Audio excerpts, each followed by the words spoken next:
Shirley, good morning, everybody. Good morning, sir. Good morning, sir. Good morning, sir.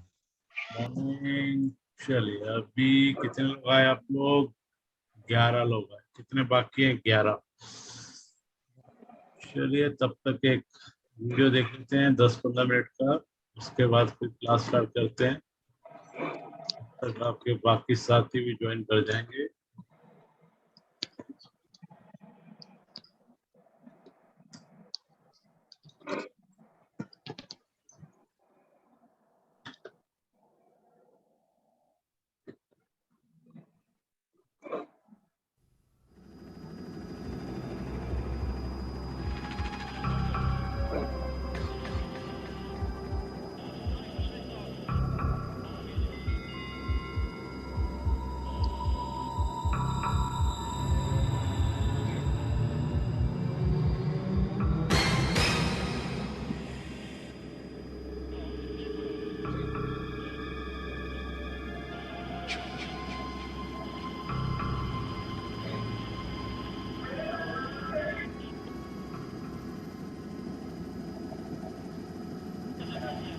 An ever-increasing incidence of piracy, drug smuggling and stowaways has hit the international press in recent times.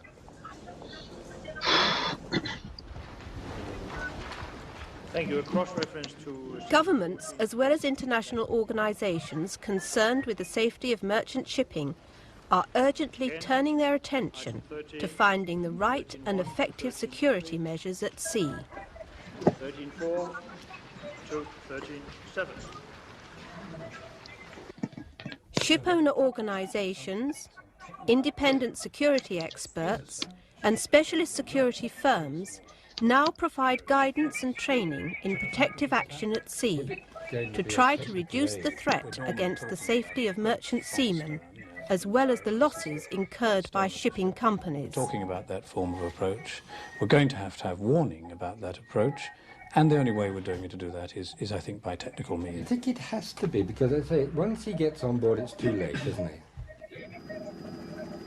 Illegal boarding of ships by pirates and thieves now occurs more frequently in African and South American ports and at anchor, whilst the boarding of ships underway increasingly takes place in the area of Singapore and Malaysian Straits and the South China Seas. Stowaways increasingly appear now in African and European waters. The new hazards which concern merchant shipping on certain commercial routes are piracy, armed robbery, theft, drugs trafficking, stowaways and terrorist attacks.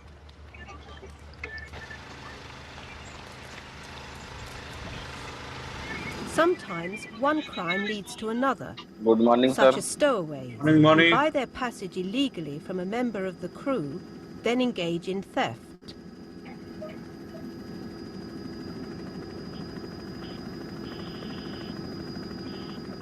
Because all of these attacks involve illegal access to the ship, it follows that the basis for any protective action is the control of access to the vessel in a variety of ways.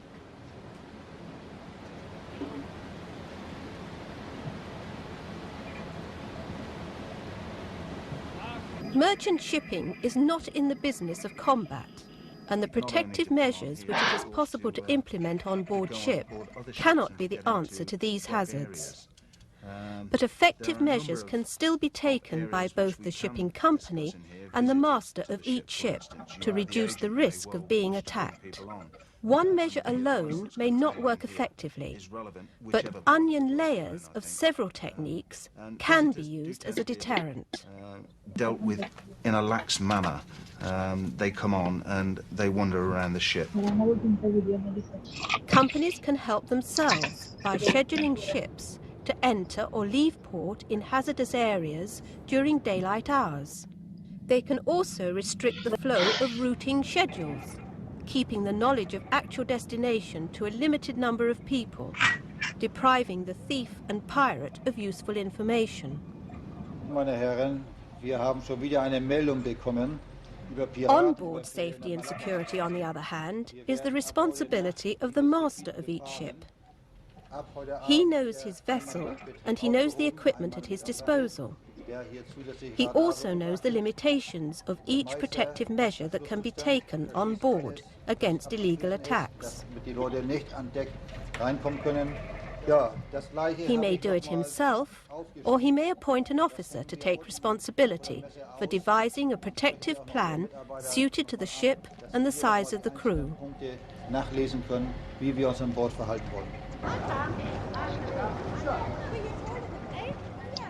In fact, in the case of passenger ships, it is mandatory to have a security plan and a search plan available at all times. Piracy, stowaways, drugs, terrorism. Piracy is a worldwide problem, mainly around Indonesia, the West African coast and the east coast of South America. Stowaways is worldwide, literally. A growing incidence of it on the West African coast and indeed in the Mediterranean countries now as a result of the internal conflicts in various countries. Drugs, there are no countries in the world that are free of drugs now. By drugs I mean illegal drugs, cannabis, heroin, cocaine, etc. And finally, terrorism. Terrorism in this sector of the maritime industry can be confused with piracy. It is more a problem concerned with possibly the cruise industry in the long term. Those are the four subjects. That is the security that I mean. How can you help out with the security of the ship?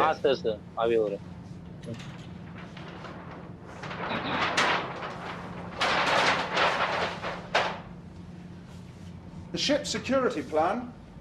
The main aims of any protective plan must include the earliest possible identification of any suspicious persons or craft who may threaten the ship, with immediate countermeasures designed to inform the attackers that they have been spotted, to prevent unauthorized people gaining access to the ship, to ensure that if they do gain access, the chance of stealing cargo, stores or equipment, or hiding drugs or people on board is reduced to a minimum.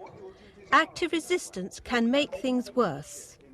And to do everything possible to safeguard the crew and the ship. That requires everybody's attention, their eyes and ears, working together to ensure that the measures work effectively. We'll give you a more detailed brief. Sir, do we still use armbands on stevedores to mark them?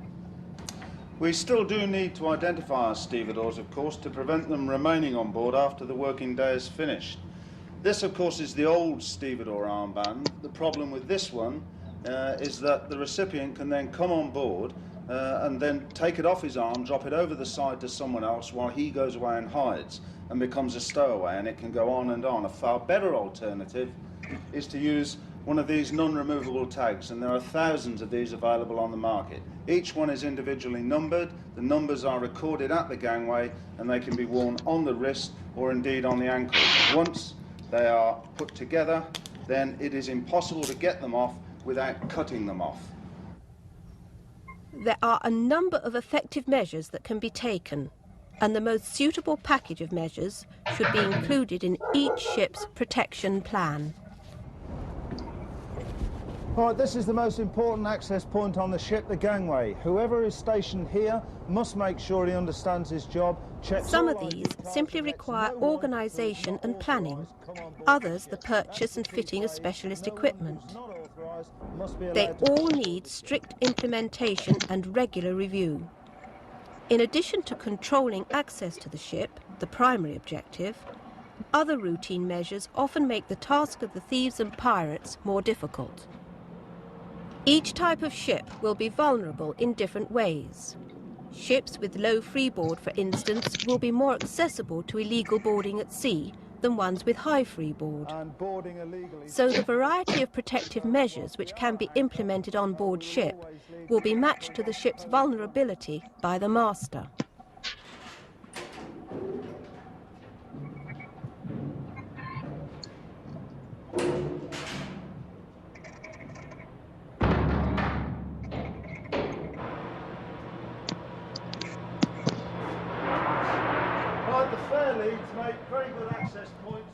A thorough survey must be carried out to check all the vulnerable points of the ship, and the possible defensive measures which may be applied at each point must be included in the ship's protective plan. A blocked off area here.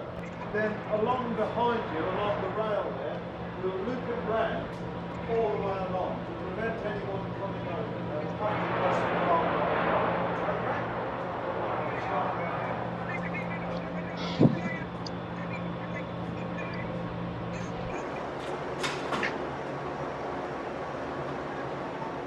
In addition to physical preventive measures, the master can organise regular, directed searches of the ship to be carried out in a systematic way.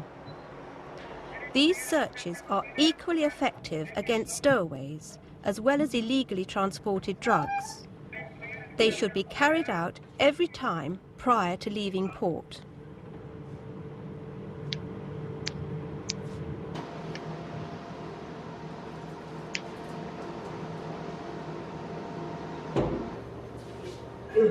A ship is a large and complex structure with ample opportunities for hiding people as well as objects.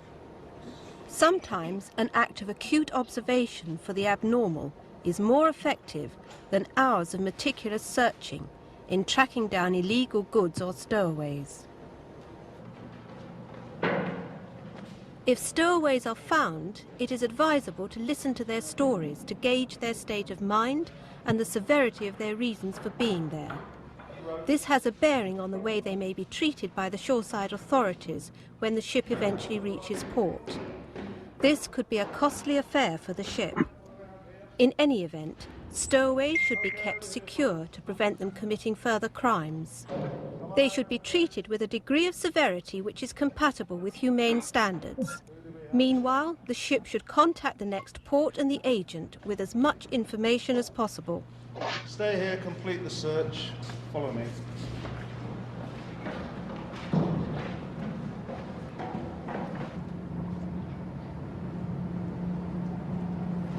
Now then, my friend, can you tell me your name? What is your name? Yeah. Tell me again, what is your name? Your name is? Freddy. Freddy? Yeah. Freddy is your name? Yeah. Freddy what? Freddy Sham. Freddy Sham? Yeah. The officers and crew may be asked to adopt and practice some new emergency procedures specifically devised to repel piracy attacks at sea.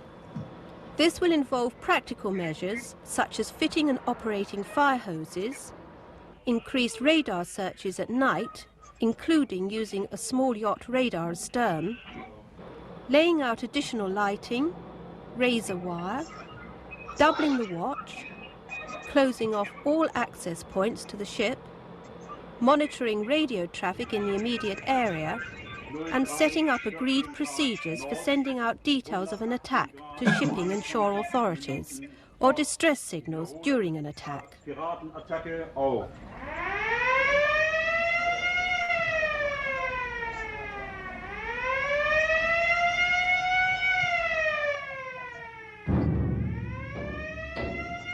The ship's protective plan should include a variety of measures to be put into effect when a ship is likely to be boarded by armed pirates.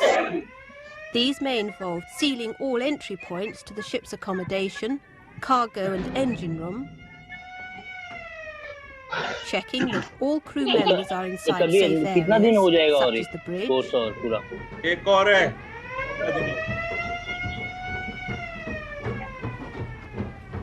Ja, guten Abend.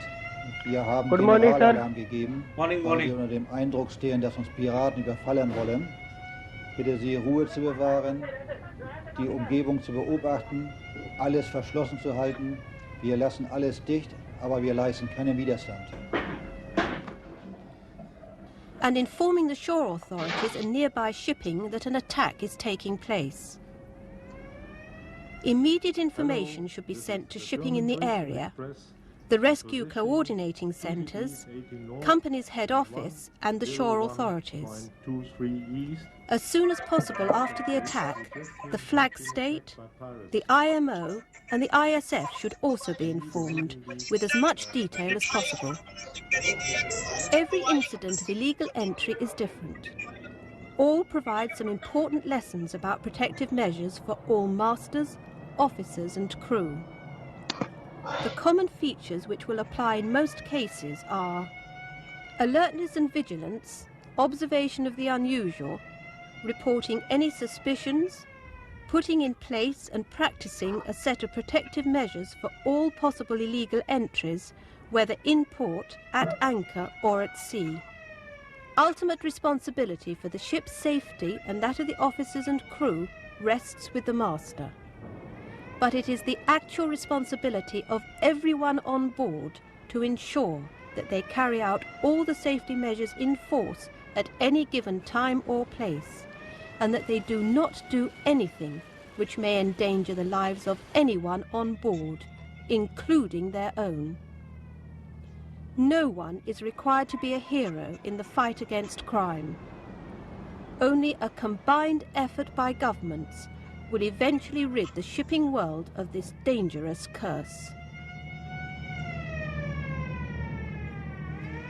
Combat crime at sea. Control and restrict unauthorized access to the ship in port, at anchor and whilst full away. Restrict the flow of information regarding sail times and destination. Fit additional lights and warning sirens at the stern, and set fire hoses ready for use when entering unsafe areas at night. Always warn nearby shipping and the security authorities of the nearest land states of an attack taking place. Inform as soon as possible after the attack all the relevant shipping organisations with as much detail of the attack as possible. Do not risk the safety of crew, passengers or ship.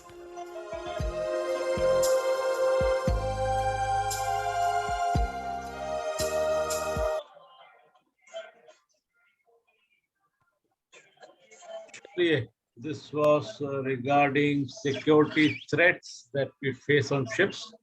इसके बारे में हम थोड़ा detail में बाद में देखेंगे क्या क्या सिक्योरिटी थ्रेट्स हैं शिप के ऊपर और कैसे हमें उन्हें मैनेज करना है। इस वीडियो में आपको सिक्योरिटी थ्रेट्स के बारे में बताया था, टेररिज्म, आतंकवाद, स्टोवेज, ड्रग्स, पायरेसी, ये सब सिक्योरिटी थ्रेट्स हैं शिप्स के ऊपर। इसके बारे में विस्तार से जानेंगे।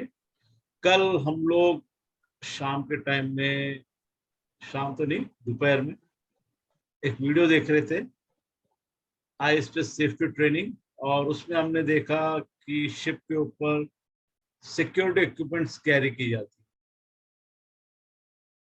अब हर शिप पे आपको कुछ सिक्योरिटी इक्विपमेंट्स कैरी करने पड़ेगी, कंपलसरी है। जहां पे भी आपका शिप रजिस्टर्ड है उस कंट्री के हिसाब से आपको अपने शिप पे सिक्योरिटी इक्विपमेंट्स कैरी करने पड़ेंगे।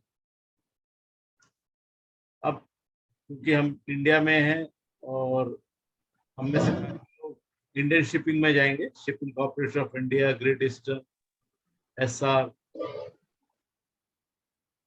तो हमारे शिप्स पे जो सिक्योरिटी इक्विपमेंट्स हमें कैरी करनी है वो हमारा जो सिक्योरिटी प्लान है एसएसपी, शिप सिक्योरिटी प्लान, उसमें उसका जिक्र होगा। और ये जो इक्विपमेंट हम कैरी करेंगे, ये इक्विपमेंट हम, जो हमारा डीजी शिपिंग है वो हमें बताएगा कि हमें इंडियन शिप्स पे क्या क्या इक्विपमेंट कैरी करना। यदि हम उसकी लिस्ट देखें तो उसमें क्या क्या है।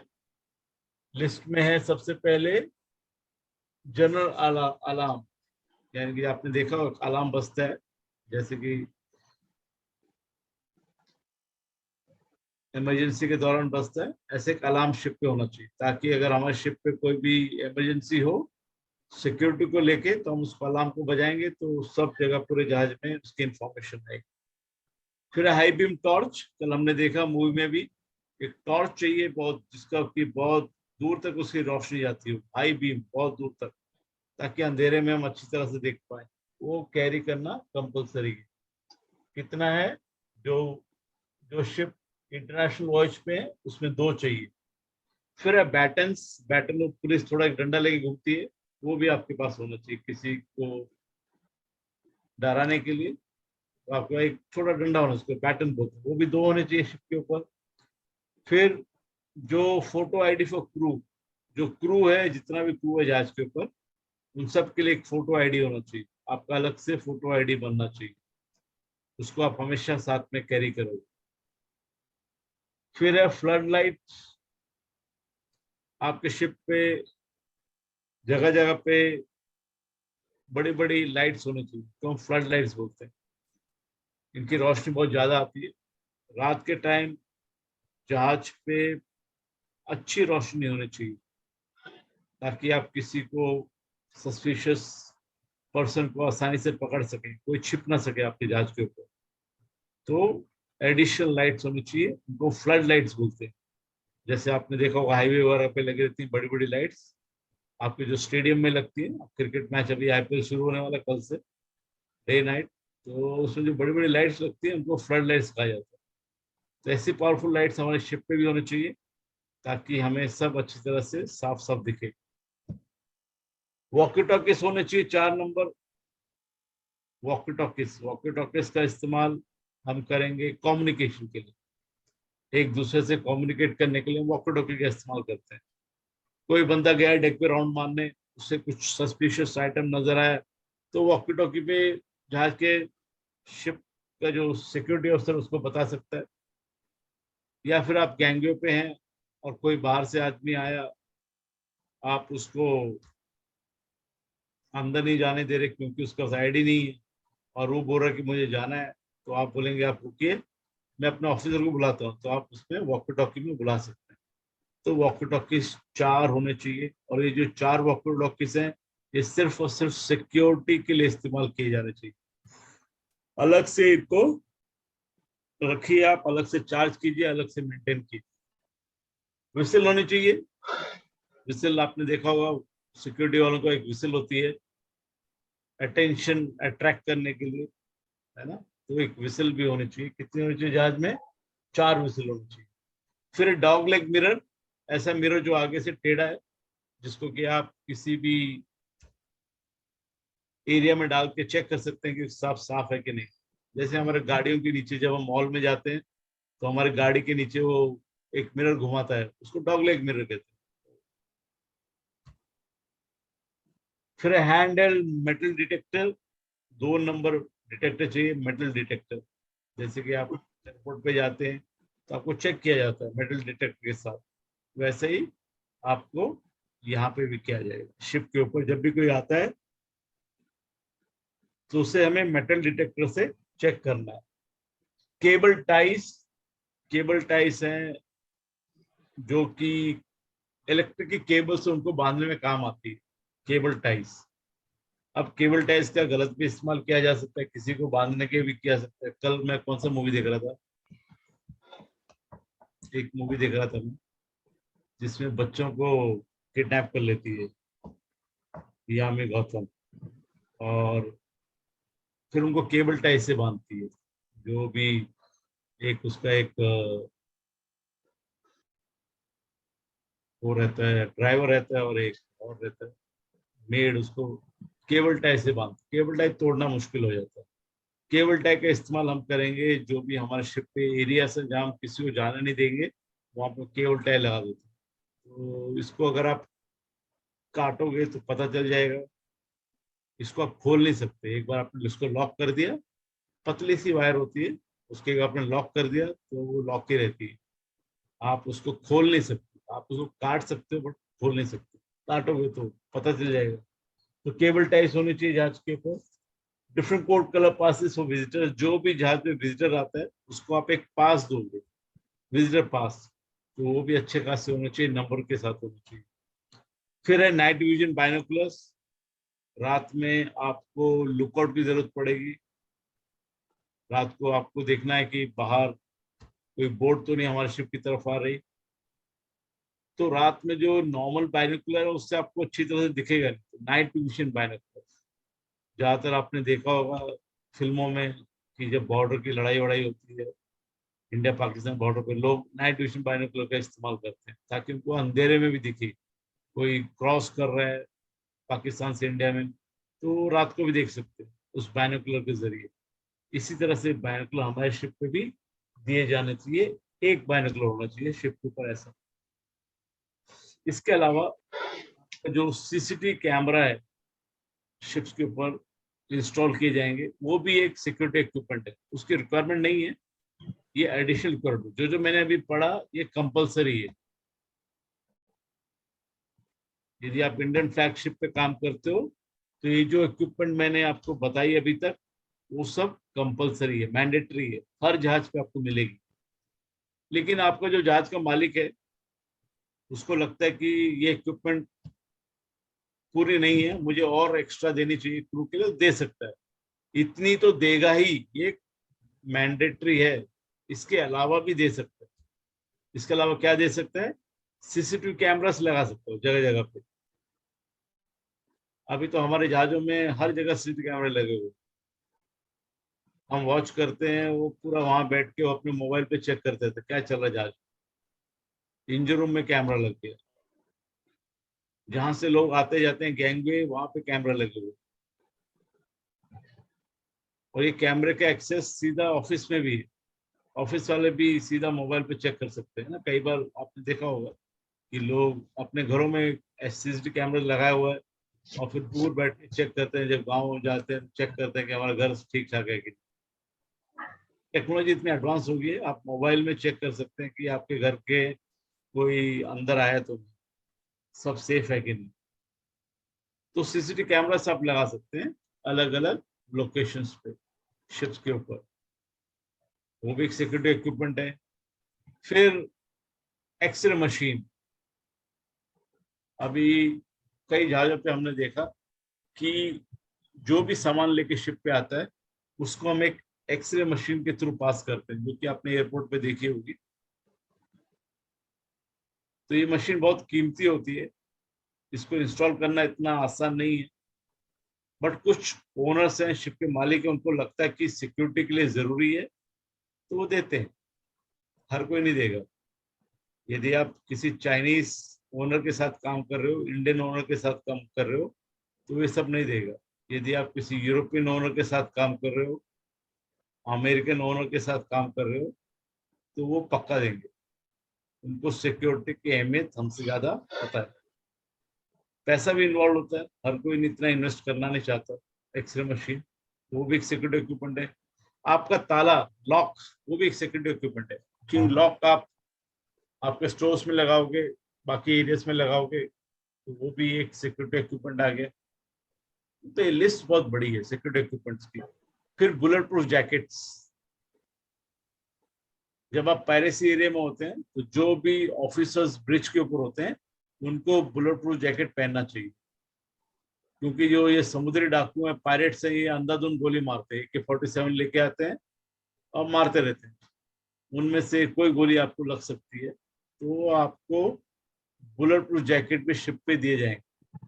ये भी सिक्योरिटी इक्विपमेंट है, क्योंकि आपको जो दुश्मन की गोली उससे बचाता है। बुलेट प्रूफ जैकेट मेरे शिप पे थे और मैंने उनको पहना भी। जब भी हम पायरेसी एरिया से जाते थे, हम बुलेट प्रूफ जैकेट पहन के ही वॉच करते थे। फिर क्या होगा उसके बाद? आपके जो रेजर वायर है शिप के ऊपर, हम जब भी पायरेसी एरिया में जाते हैं तो हम आगे से पीछे पूरा फेंस लगाते हैं, वायर का फेंसिंग, ताकि जो आदमी हमारे शिप पे आए उसको शिप पे चढ़ने में दिक्कत हो।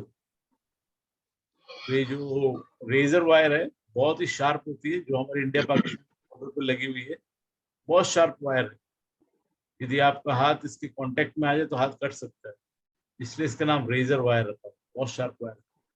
इवन जो हमारा क्रू है उसको भी जब ये वायर पूरी लगानी पड़ती है तो बड़ी सावधानी से लगानी पड़ती है, तो उसका खुद का हाथ कट सकता है। तो रेजर वायर भी एक सिक्योरिटी इक्विपमेंट है। फिर डमीज, हम जगह जगह पे शिप में पुतले लगाते हैं, उन पुतलों को डमीज कहा जाता है। एक हम पुतला बनाएंगे और उसको कंपनी का बॉलो सूट पहनाएंगे और उसको अलग अलग जगह पे रख देंगे, तो दूर से जो लोग हैं उनको लगेगा कि जहाज में तो बहुत सिक्योरिटी है, चप्पे चप्पे पे सिक्योरिटी, जैसे ये अपना ये लोग बोलते हैं ना टीवी वाले, चप्पे चप्पे पे सिक्योरिटी है, परिंदा भी पर नहीं मार सकता, वो सब आप यहाँ भी यूज कर सकते हैं। तो अलग अलग जगह पे आप उनको दूर से दिख के लगेगा कि लोग खड़े हैं, जबकि हमने डम्मी खड़े किए, तो वो भी सिक्योरिटी इक्विपमेंट में आ गया। फिर आपके फायर होस हैं, नोजल्स। शिप में जब हम पायरेसी एरिया से जाते हैं तो हम पानी का इस्तेमाल करते हैं, लगातार उसको ऑन करके रखते हैं, और उस पानी के इस्तेमाल से जो पायरेट्स हैं उनके ऊपर पानी गिरेगा, उनको शिप पे चढ़ने में दिक्कत हो। तो जो नोजल्स हैं हमारे, वो भी सिक्योरिटी इक्विपमेंट। तो इस तरह से हमारे शिप पे बहुत सारे सिक्योरिटी इक्विपमेंट होते हैं। कुछ कंपलसरी थे जो मैंने पहले आपको बताया, कुछ नॉन कंपलसरी जो की जरूरत नहीं है, लेकिन अगर आपका ओनर देता है तो अच्छी बात है। अब आते हैं हम कुछ सिक्योरिटी इक्विपमेंट जो जहाज पे इंस्टॉल्ड होते हैं, फिक्स होते हैं, और हर जहाज पे मिलेंगे। इनमें सबसे पहले आता है शिप सिक्योरिटी अलर्ट सिस्टम, जिसको कि हम SSAS कहते हैं, शिप सिक्योरिटी अलर्ट सिस्टम। अब ये क्या है शिप सिक्योरिटी अलर्ट सिस्टम? आपने वो अक्षय कुमार की पिक्चर देखी होगी बेल बॉटम, देखिए किसी ने? सब बच्चे अच्छे हैं, पिक्चर अच्छे देखते नहीं? देखिए सर। हाँ, बेल बॉटम में देखो, जब वो प्लेन हाईजैक होता है और जब वो टेररिस्ट कॉकपिट के अंदर आता है, तो पायलट एक बटन दबाता है उसकी चेयर के पीछे, याद है? तो एक लाल बटन दबाता है। उस लाल बटन के दबाने से जो लोग यहाँ बैठे हुए हैं शोर में, दिल्ली में, उनको पता चल जाता है कि हमारा जहाज हाईजैक हो गया। तो ऐसा ही ऐसे बटन आपको बैंक में मिलेगा। अगर आपने बैंक की पिक्चरें देखी होंगी जहाँ पे बैंक की चोरी होती है, तो वहां पे भी एक ऐसे ही बटन होता है। जब इस बटन को प्रेस किया जाता है तो तुरंत पुलिस आ जाती है। क्यों आती पुलिस? क्योंकि ये जो आप बटन प्रेस करोगे, लाल बटन बैंक के अंदर, तो जो नजदीक की पुलिस स्टेशन है वहां पे एक अलार्म बजेगा और पुलिस को पता चल जाएगा कि बैंक रॉब हो गया। तो वहां पे अभी कुछ महीनों पहले, 4-5 महीने पहले की बात है, यहाँ विरार मुंबई में एक बैंक में डकैती हुई, और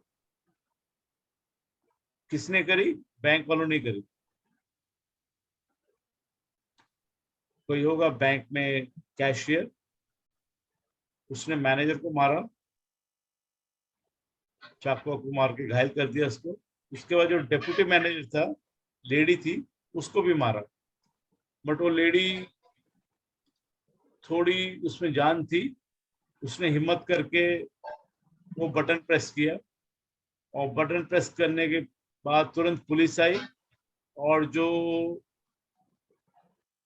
बैंक रॉबर था, जो कि बैंक का एम्प्लॉय था, उसको पकड़ लिया। जैसे वो बाहर निकला, उसको तुरंत पुलिस ने पकड़ लिया। कुछ महीनों पहले की बात है। तो हमारे शिप में भी एक ऐसा एक लाल बटन दिया हुआ है, जिसको कि हम शिप सिक्योरिटी अलर्ट सिस्टम कहते हैं। जब आप इस बटन को प्रेस करोगे तो जो डीजी शिपिंग है उसको पता चल जाएगा कि आपका जहाज हाईजैक हो। जब भी शिप पे पायरेसी अटैक होता है, तब आप इस बटन को प्रेस कर सकते हैं। कब करेंगे प्रेस? जब पायरेट्स आपके शिप पे चढ़ रहे हैं, जब पायरेट्स आपके शिप पे चढ़ गए हैं, तब आप इस बटन को प्रेस करेंगे। इस बटन को प्रेस करने से क्या हो? जब आप इस लाल बटन को प्रेस करेंगे तो जहाज से इंफॉर्मेशन जाएगी 3 लोगों को। कौन कौन वो लोग हैं? पहला, डीजी शिपिंग, जहां पे हमारा शिप रजिस्टर्ड है, डायरेक्टर जनरल ऑफ शिपिंग, जिसका कि ऑफिस मुंबई में है, वहां पे इंफॉर्मेशन जाएगी। दूसरी, जो हमारा कंपनी का सिक्योरिटी ऑफिसर है, CSO, उसके मोबाइल पे भी इंफॉर्मेशन जाएगी कि आपका शिप हाईजैक हो गया। और तीसरा है शिप मैनेजर, जिस कंपनी का जहाज है उसका जो मैनेजर है उसको भी पता चलेगा कि शिप हाईजैक हो गया। तो 3 लोगों को इंफॉर्मेशन मिलेगी कि शिप हाईजैक हो गया। जब आप इस बटन को प्रेस करेंगे तो आपके जहाज के ऊपर कोई अलार्म नहीं बजेगा, तो पायरेट्स आपको भी मार देंगे। तो आपके जहाज पे कोई अलार्म नहीं बजेगा, ना ही जो आसपास के जहाज है वहां कोई अलार्म बजेगा। इसको हम साइलेंट अलार्म सिस्टम कहते हैं। कोई आवाज नहीं करेगा लेकिन अपना काम करेगा। ये जब आप प्रेस करेंगे तो इंफॉर्मेशन बाहर के लोगों को बताएगा, डीजी शिपिंग को, कंपनी सेक्रेटरी ऑफिसर को और शिप मैनेजर को। क्या इंफॉर्मेशन मिलेगी इसमें? इसमें इंफॉर्मेशन मिलेगी जहाज का नाम, जहाज का कॉल साइन, जहाज का आईएमओ नंबर। जैसे आप लोग का आधार नंबर होता है वैसे ही जहाज का एक आईएमओ नंबर होता है। हर जहाज का आईएमओ नंबर अलग होता है। इंटरनेशनल मैरीटाइम ऑर्गेनाइजेशन ने ये नंबर दिया हुआ है, तो वो नंबर भी ट्रांसमिट होगा। और सबसे इंपॉर्टेंट, उस पोजीशन का ट्रांसमिशन होगा जहां पे आपका शिप हाईजैक हुआ, लोकेशन आपका जाएगा। अब इसका इस्तेमाल कैसे करेंगे सिक्योरिटी वाले? आपने तो बटन दबाया, सब इंफॉर्मेशन चली गई। तो जो हमारा डीजी शिपिंग है, डायरेक्टर जनरल ऑफ शिपिंग है, वो कांटेक्ट करेगा उस कंट्री को जिस कंट्री के नजदीक हमारा शिप है। सपोज हमारा शिप ईरान के पास हाईजैक हो जाता है। अब जो इंडियन गवर्नमेंट है वो ईरान की गवर्नमेंट को कांटेक्ट करेगी, बोलेगी हमारा एक जहाज है, उसका ये नाम है, उसकी ये पोजीशन है, वो आप लोगों के नजदीक है, आप लोग शिप की मदद के लिए फोर्स भेजिए। तो ईरान गवर्नमेंट क्या करेगी? ईरान गवर्नमेंट हेलीकॉप्टर भेजेगी, शिप भेजेगी, ताकि आप लोगों को छुड़ाया जा सके।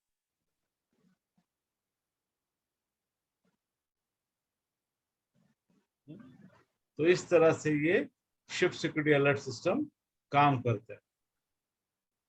SSAS। अब इसके बटन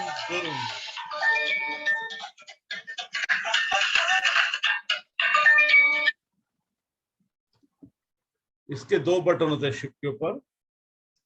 एक जो बटन होता है वो हमेशा ब्रिज में होता है, जहां से हम नेविगेशन करते हैं, जो कि 24 आवर्स मैन होता है। लेकिन ब्रिज में ओपन नहीं रहेगा, कहीं छुपा रहेगा, कहीं टेबल के नीचे, कहीं फ्रिज के पीछे। ये हिडन लोकेशन में होता है और सिर्फ जहाज वालों की ही इसको इंफॉर्मेशन होनी चाहिए। पायरेट्स को इसके बारे में पता नहीं लगना चाहिए।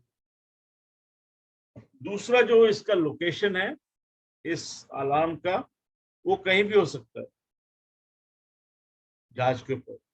शिप्स ऑफिस में हो सकता है, क्रू मेस रूम में हो सकता है, चीफ के कैबिन में हो सकता है, चीफ के कैबिन में हो सकता है। हमने अलग अलग लोकेशन देखे।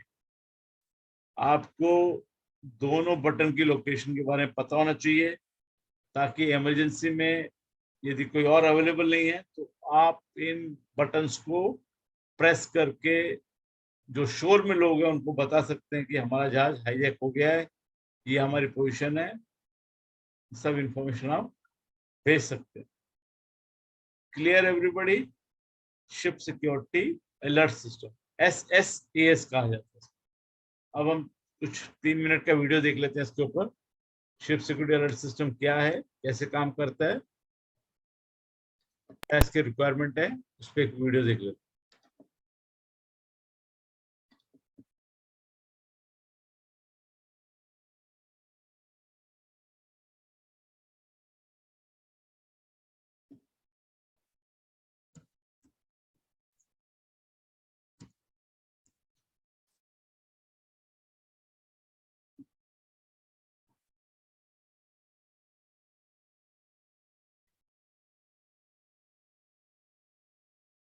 कास्ट 24 में होता है हमारा चेक ऊपर नीचे आगे पीछे सब check So if you wanna dance then do take a chance MRL पास तो गाड़ी first class class class Download Cast 24 app. Cast 24, a whole new world of cars. What is a ship security alert system?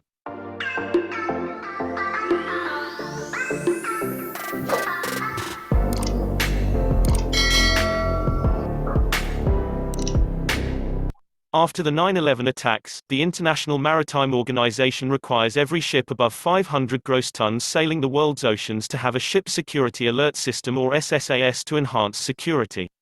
Have you ever wondered what this system is and how it works? What is a ship security alert system? Under the ISPS code, the ship security alert system on board is designed to raise an alarm ashore in case of a security threat or incident. Technically, the SSAS consists of a GPS receiver linked to a transmitter, a power supply, software and activation buttons. According to the International Maritime Organization, use of the ship security alert system is a recognition that security is political and requires different response to a distress or emergency on board. Where is this alert sent to? The ship security alert system is a silent alarm system and does not produce audio-visual signal to ships nearby and even to security forces in the vicinity. When used, the activation button basically notifies the flag state of the ship without alerting ships or coastal states in the vicinity or giving any indication on board. When activated, it notifies the flag state administration of the ship managers and the company security officer.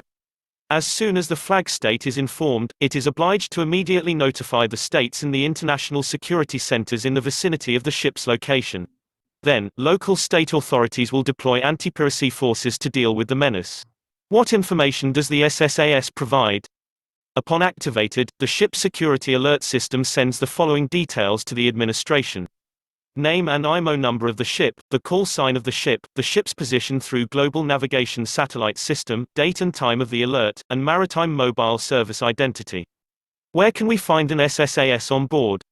Current regulatory framework foresees that there must be at least 2 security alert buttons on board the ship, one on the bridge and another one in any other prominent location. The whole crew on board must be aware of at least one activation button location. About the ISPS code. Under SOLAS Convention Chapter 11.2, IMO developed the International Ship and Port Facility Code or ISPS code. It is a comprehensive set of measures to enhance the security of ships and port facilities. The code was adopted on 12 December 2002 on the aftermath of the 9/11 attacks in the United States.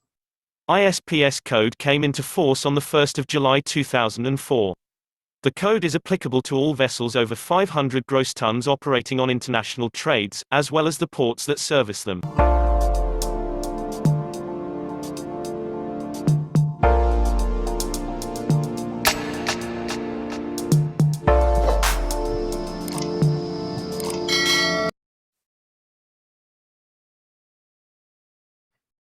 So clear everybody, ship security alert system, SSAS. अब हम एक दूसरे equipment के बारे में बात करेंगे जो शिप पे होता है, जिसको की सिक्योरिटी के लिए इस्तेमाल किया जा सकता है, वो है AIS, automatic identification system, AIS। जैसे कि इसके नाम में है, ये शिप्स को ऑटोमेटिकली आइडेंटिफाई करता है।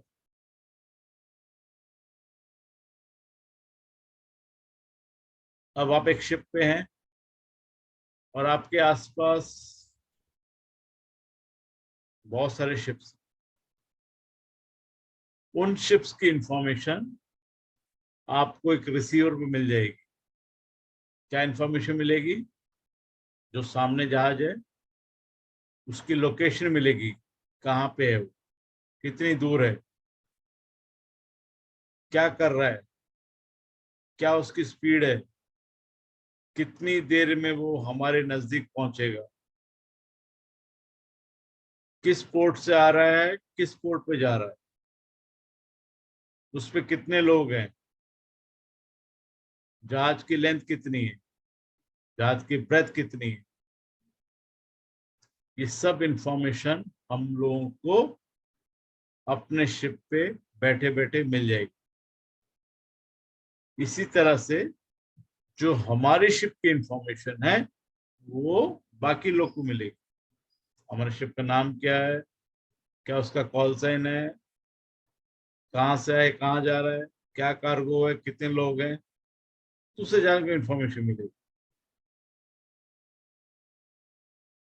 अभी घर में सपोज आपको कंपनी ने कहा कि हम आपको एक शिप पे डाल रहे हैं जगलीला, और वो आपको अप्रैल में ज्वाइन करना है।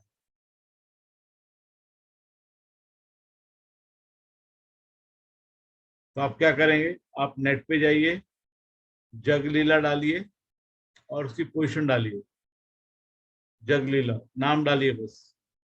एक साइट खुल जाएगी मरीन ट्रैफिक, उसमें जाएंगे आप तो आपको पता चलेगा जहाज किधर है। तो जो आपका एआई सिग्नल है वो शोर के लोगों को भी जाता है, जो शोर में लोग बैठे हुए हैं उनको भी पता चलेगा आपका जहाज किधर है। पहले हमको बोलते थे कि आपका ज्वाइनिंग 10 तारीख को है, आप जल्दी मुंबई आ जाओ। हम मुंबई आके बैठ जाते थे, लेकिन पता था ज्वाइनिंग 20 तारीख को। अब कंपनी झूठ नहीं बोल सकती क्योंकि हम सीधे नेट पे जाके चेक कर लेते हैं जहाज किधर है, कब कौन से पोर्ट में पहुंच रहा है।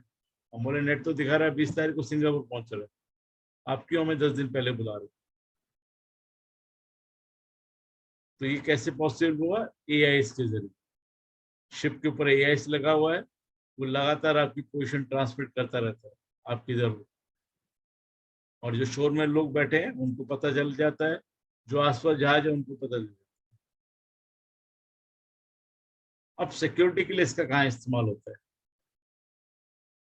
जब आपका शिप हाईजैक हुआ तो आपने शिप सिक्योरिटी अलर्ट सिस्टम का बटन दबाया और इंफॉर्मेशन गई डीजी शिपिंग को, कंपनी सेक्रेटरी ऑफिसर को।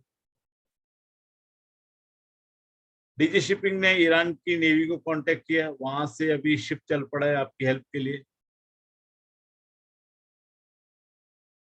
लेकिन आपकी जो पोजीशन थी वो पोजीशन थी जब आपका शिप हाईजैक हुआ था। उसके बाद जो पायरेट्स हैं आपके जहाज को कहीं और लेके जा रहे हैं, सोमालिया लेके जा रहे हैं। अब 10 घंटे हो गए, 10 घंटे में तो जहाज बहुत आगे बढ़ जाएगा। अगर जहाज की स्पीड 15 नॉट है तो 150 माइल आगे निकल जाएगा जहाज, जो कि बहुत ज्यादा होता है। अब जो आपको बचाने आ रहा है वो तो वहीं जाएगा जहां पे उसकी पोजीशन मिली आपको शिप सिक्योरिटी अलर्ट सिस्टम, वहां पे एएस का काम होता है। एएस कंटिन्यूसली आपकी पोजीशन ट्रांसमिट करता रहता है, जो भी सिक्योरिटी वाले हैं वो आप तक आसानी से पहुंच सकते हैं। ये जरूरी है कि आप जब भी ऐसे एरिया में हो जहाँ जिसको कि हाई रिस्क एरिया कहा जाता है, आप अपना जो एआईएस सिस्टम है इसको ऑन करके रखिए। यदि आप इसको ऑफ रखते हैं तो फिर आपके जहाज से कोई मैसेज बाहर नहीं जाएगा, आपकी लोकेशन का पता नहीं चलेगा। आप इस सिस्टम को ऑन रखिए। ऑन रखने से जितने भी आसपास के जहाज हैं, हेलीकॉप्टर हैं, उन सबको आपकी पोजीशन कंटिन्यूसली अपडेट होती रहेगी, और जो सिक्योरिटी वाले हैं वो आप तक जल्दी से पहुंच सकते हैं। तो इस इक्विपमेंट को हमेशा शिप्स के ऊपर हमें ऑन रखना चाहिए। तो एएस के बारे में जान लेते हैं। ऑटोमेटिक आइडेंटिफिकेशन सिस्टम क्या है।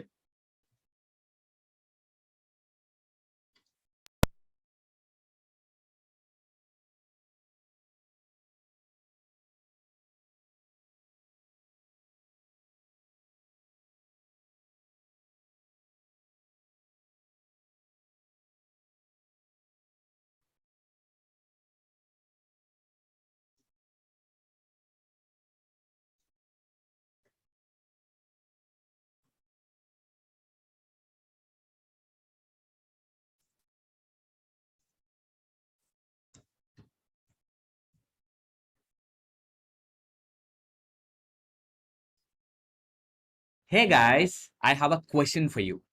How many freelancers are there in India right now? Guess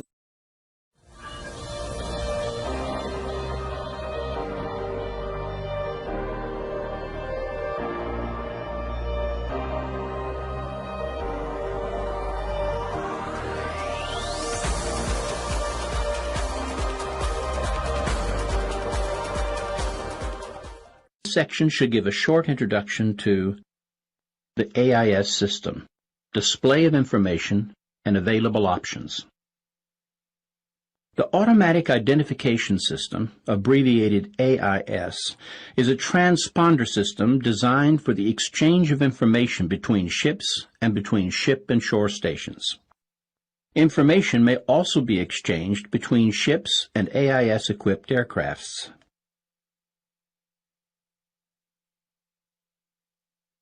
Regulation 19, Safety of Life at Sea, SULAS, Chapter 5, requires AIS to be fitted on certain ships through a phased implementation period spanning from 1st of July 2002 to July 2008. In addition, specific vessel types, warships, ships operated by governments, etc., are not required to carry AIS. Also, small vessels, leisure craft, fishing vessels, etc., and certain other vessels are exempt from carrying AIS. Some waterways, such as the Panama Canal and the St. Lawrence Seaway, already require all ships operating in their waters to be equipped with AIS.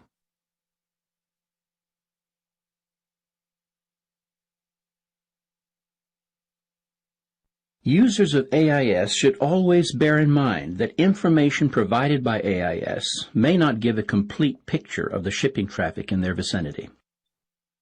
There are many reasons why the AIS may not give a correct picture of the traffic, such as AIS malfunction, AIS switched off, no carriage requirement, etc.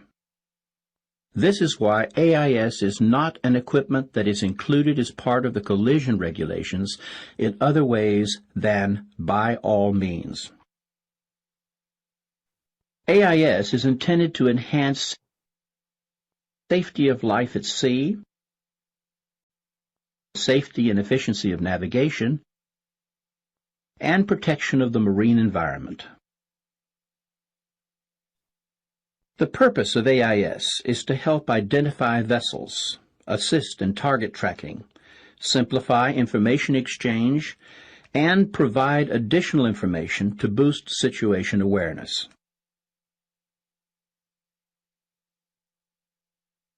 The AIS is based on a technology called Self-Organized Time Division Multiple Access, or SOTDMA, which allows for seamless operation worldwide.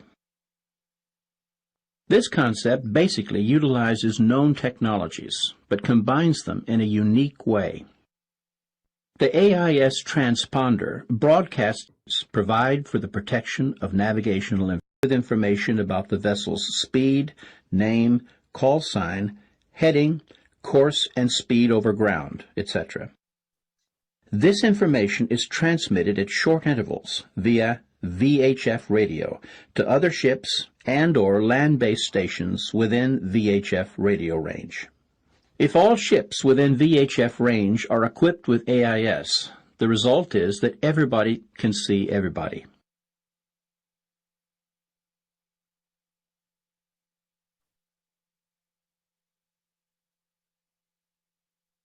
Fixed. Actually, this was information is all that we require for AIS. So time for a break now. Let's take a 10 minutes break. 10 minute का break लेते हैं और उसके बाद फिर हम next topic की तरफ चलेंगे जो कि है drills on ships. Security drills ship पे हमें क्या-क्या करने कब-कब करने उसके बारे में डिस्कस करेंगे. एक ब्रेक ले लेते हैं हम और रिस्ट्रिक्टेड एरियाज के बारे में डिस्कस करेंगे. बोतल साइड में लगेंगे तो फट जाएंगे ना. बीच में से जुड़ जा. 10 मिनट का ब्रेक फिर मिलते हैं.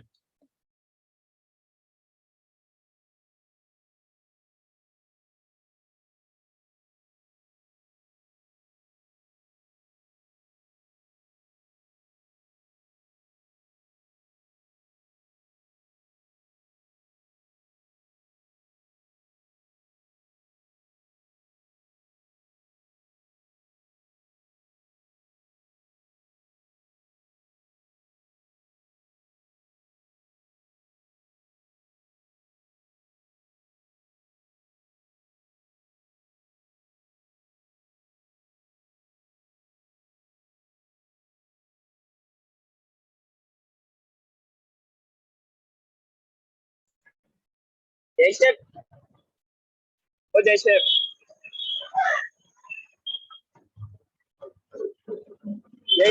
परवेज कितने मिनट का बोला रहे Parvez? 10 minute 10 minutes brother, 10 minutes.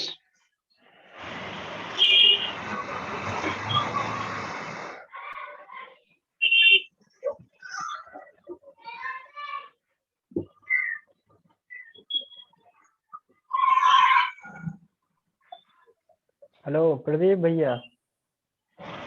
हाँ भाई। भाई ये दूसरे मोबाइल में चला है, उस वाले मोबाइल में नहीं चला। तो अभी कौन से दूसरे वाले मोबाइल में लॉगिन किया है क्या? हाँ दूसरे वाले में किया हूँ। चल ठीक है, कोई बात नहीं, चाहे इसमें हो चाहे उसमें हो, दोनों इक्वल है। यार बड़ा लोचा है यार, कभी उसमें जाओ तो कभी इसमें आओ। हाँ वही चीज भाई, बहुत दिक्कत है। आप कितने नंबर पे हो? मेरा 11 नंबर है। 11 नंबर। आलम परवेज होगा, आलम परवेज। देख रहे हैं।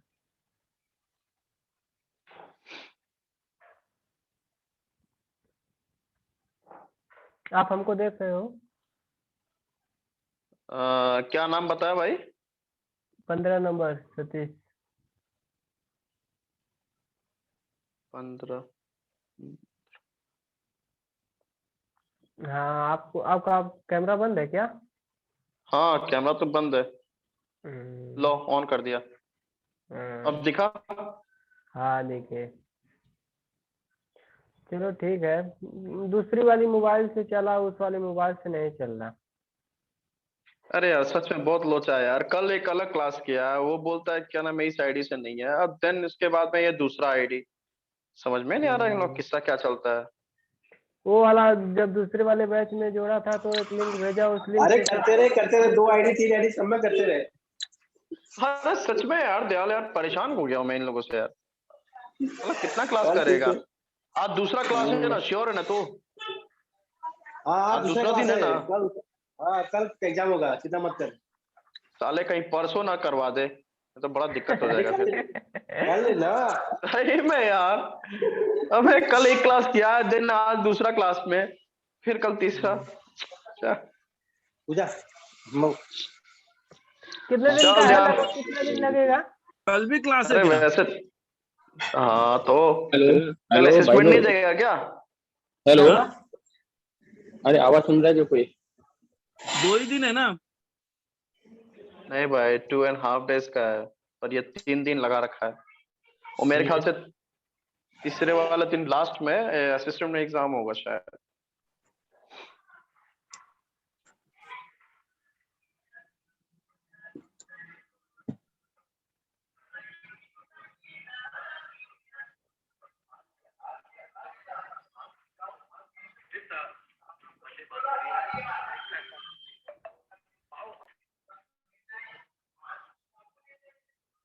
हैं?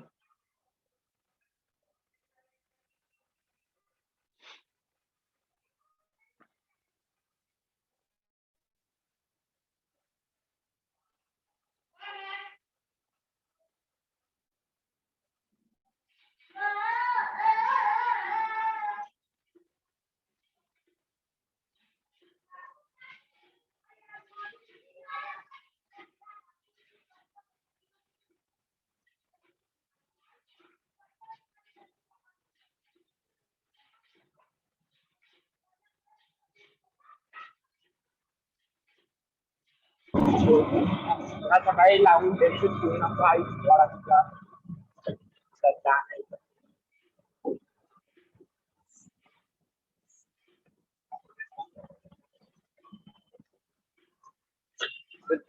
काय म्हणाला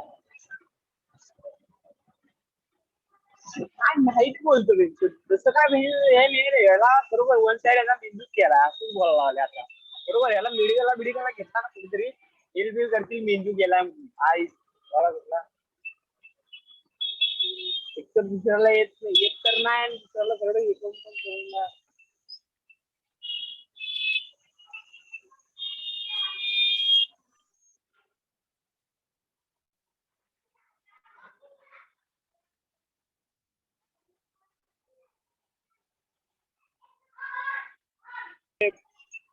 ओ जयशेफ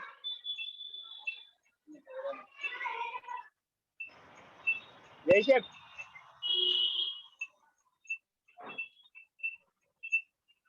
ओ जयशेफ खिडकीत बघू नका इकडे बघा अहो माईक तर चालू करा माईक माईक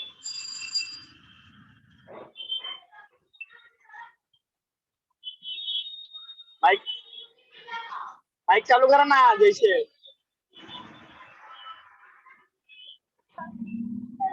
काय आलं दिसतंय का हा या म्हणतो तुम्ही पण थोड्या वेळानंतर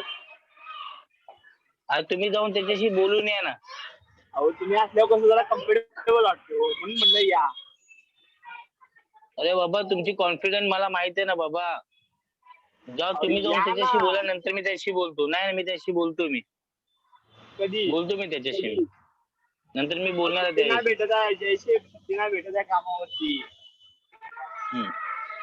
जाऊन या तुम्ही त्याच्याकडे जाऊन या अजून स्टेशनला आहे या ना तोपर्यंत तुम्ही अजून आम्हाला वेळ आहे हा ठीक आहे ठीक जाऊन या तुम्ही जाऊन या चला ना एवढ्या मिनिटं करावं लागतात का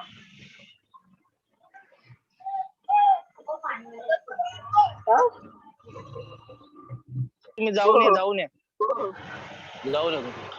तुमची वाट बघायला लागली हा जाऊन या ठीक आहे जाऊन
चलिए स्टार्ट करते हैं।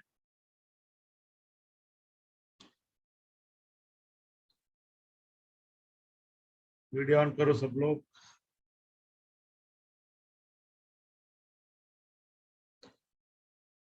चलिए अब हम डिस्कस करते हैं एक और इक्विपमेंट के बारे में, सिक्योरिटी से रिलेटेड है। वो है LRIT, long range identification and tracking, LRIT। अब इसके नाम में ही है लॉन्ग रेंज, यानी कि बहुत दूर से ये हमारे शिप को ट्रैक करती है।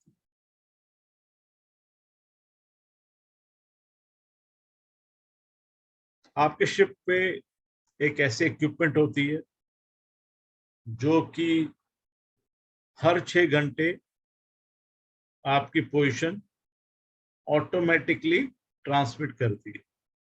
इस इक्विपमेंट को हम LRIT कहते हैं। अब ये जो इंफॉर्मेशन है LRIT की, ये इंफॉर्मेशन सिर्फ और सिर्फ आपके फ्लैग स्टेट और आपके ओनर को जाएगी, बाकी किसी को नहीं मिलेगी। आप कहीं भी हो। हेलो सर, बोलिए। एक्सक्यूज मी सर, कह रहे हैं सर अटेंडेंस नहीं लेंगे क्या? ले लेंगे, लगेगा, चिंता हो रही, आप प्रेजेंट होना बस, है ना जी। Okay sir. यहाँ दिखते हैं हमको, यहाँ पे 22 लोग आए हैं, 2 लोग एब्सेंट है। तो LRIT बिना किसी भी ह्यूमन इंटरफेरेंस के ऑटोमेटिकली हर रोज दिन में 4 बार आपकी जो जहाज की लोकेशन है वो ऑटोमेटिकली ट्रांसमिट होती है। यदि आपका जहाज मिसिंग हो जाएगा तो पता लगा देंगे कहाँ था ये 6 घंटे पहले। और ये लॉन्ग रेंज है तो इसका जो रेंज है बहुत ज्यादा है। AIS जो है, जिससे पहले हमने पढ़ा था, ऑटोमेटिक आइडेंटिफिकेशन सिस्टम, उसका रेंज कम है, 30-45 माइल का है। अच्छा रेडियस, इसका तो 1000 नॉटिकल माइल से भी ज्यादा है। इसका इस्तेमाल सिक्योरिटी के लिए किया जाता है। जब कोई शिप आपके खोजने आ रहा है तो वो आपके LRIT का सिग्नल प्राप्त करके पता लगाएगा कि आप 6 घंटे पहले कहाँ थे। हर 6 घंटे में पोजीशन अपडेट होती है ऑटोमेटिकली। आप इंडिया में हैं तो भी ट्रांसमिशन होगा, आप दुबई में हैं तो भी, ऑस्ट्रेलिया में हैं तो भी ट्रांसमिशन होगा। हर 6 घंटे ऑटोमेटिकली जहाज से जहाज की लोकेशन, जो हमारा फ्लैग स्टेट है और जो हमारा ओनर, उसको मिलती रहती है। एक बार LRIT का देख लेते हैं इस इक्विपमेंट के बारे में, और फिर हम लोग ड्रिल्स के बारे में डिस्कस करेंगे, जहाज की किस तरह से ISPS की ट्रेनिंग होनी चाहिए।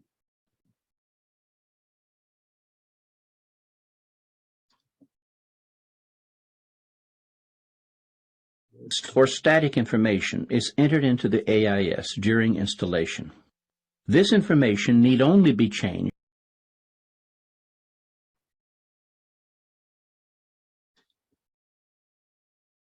Do you ever feel like you're being watched?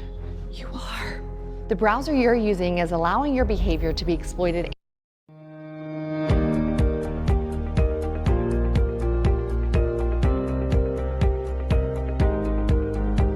Start today's topic, LRIT, which is abbreviated as Long Range Identification and Tracking. So LRIT is a system which is used to track the ships by their flag administration. LRIT is basically a system, not an equipment. Just marks my word, it's a system through which flag administration can track the ships registered with their flags. The next topic is objective of LRIT. The objective of LRIT system is that all ships must transmit their position report to the flag administration at an interval of at least 6 hours automatically without human intervention. It means without interrupted by humans, LRIT automatically send the position report of the ship after every 6 hours. So in a whole day, LRIT used to send total 4 number of reports. Now we are going to discuss about the purpose of LRIT. There are 3 main purposes of LRIT. First one is maritime security. LRIT provides ship's identity and current location information in sufficient time for a government to evaluate the security risk posed by a ship off its coast and to respond to reduce the risk if necessary. So in that way, LRIT helps in enhancing maritime security. Now, the second purpose of LRIT is maritime pollution control. So through LRIT data, anyone can track the location of the ship in the past hours. In this way, it enhances maritime pollution control. And the third purpose is search and rescue.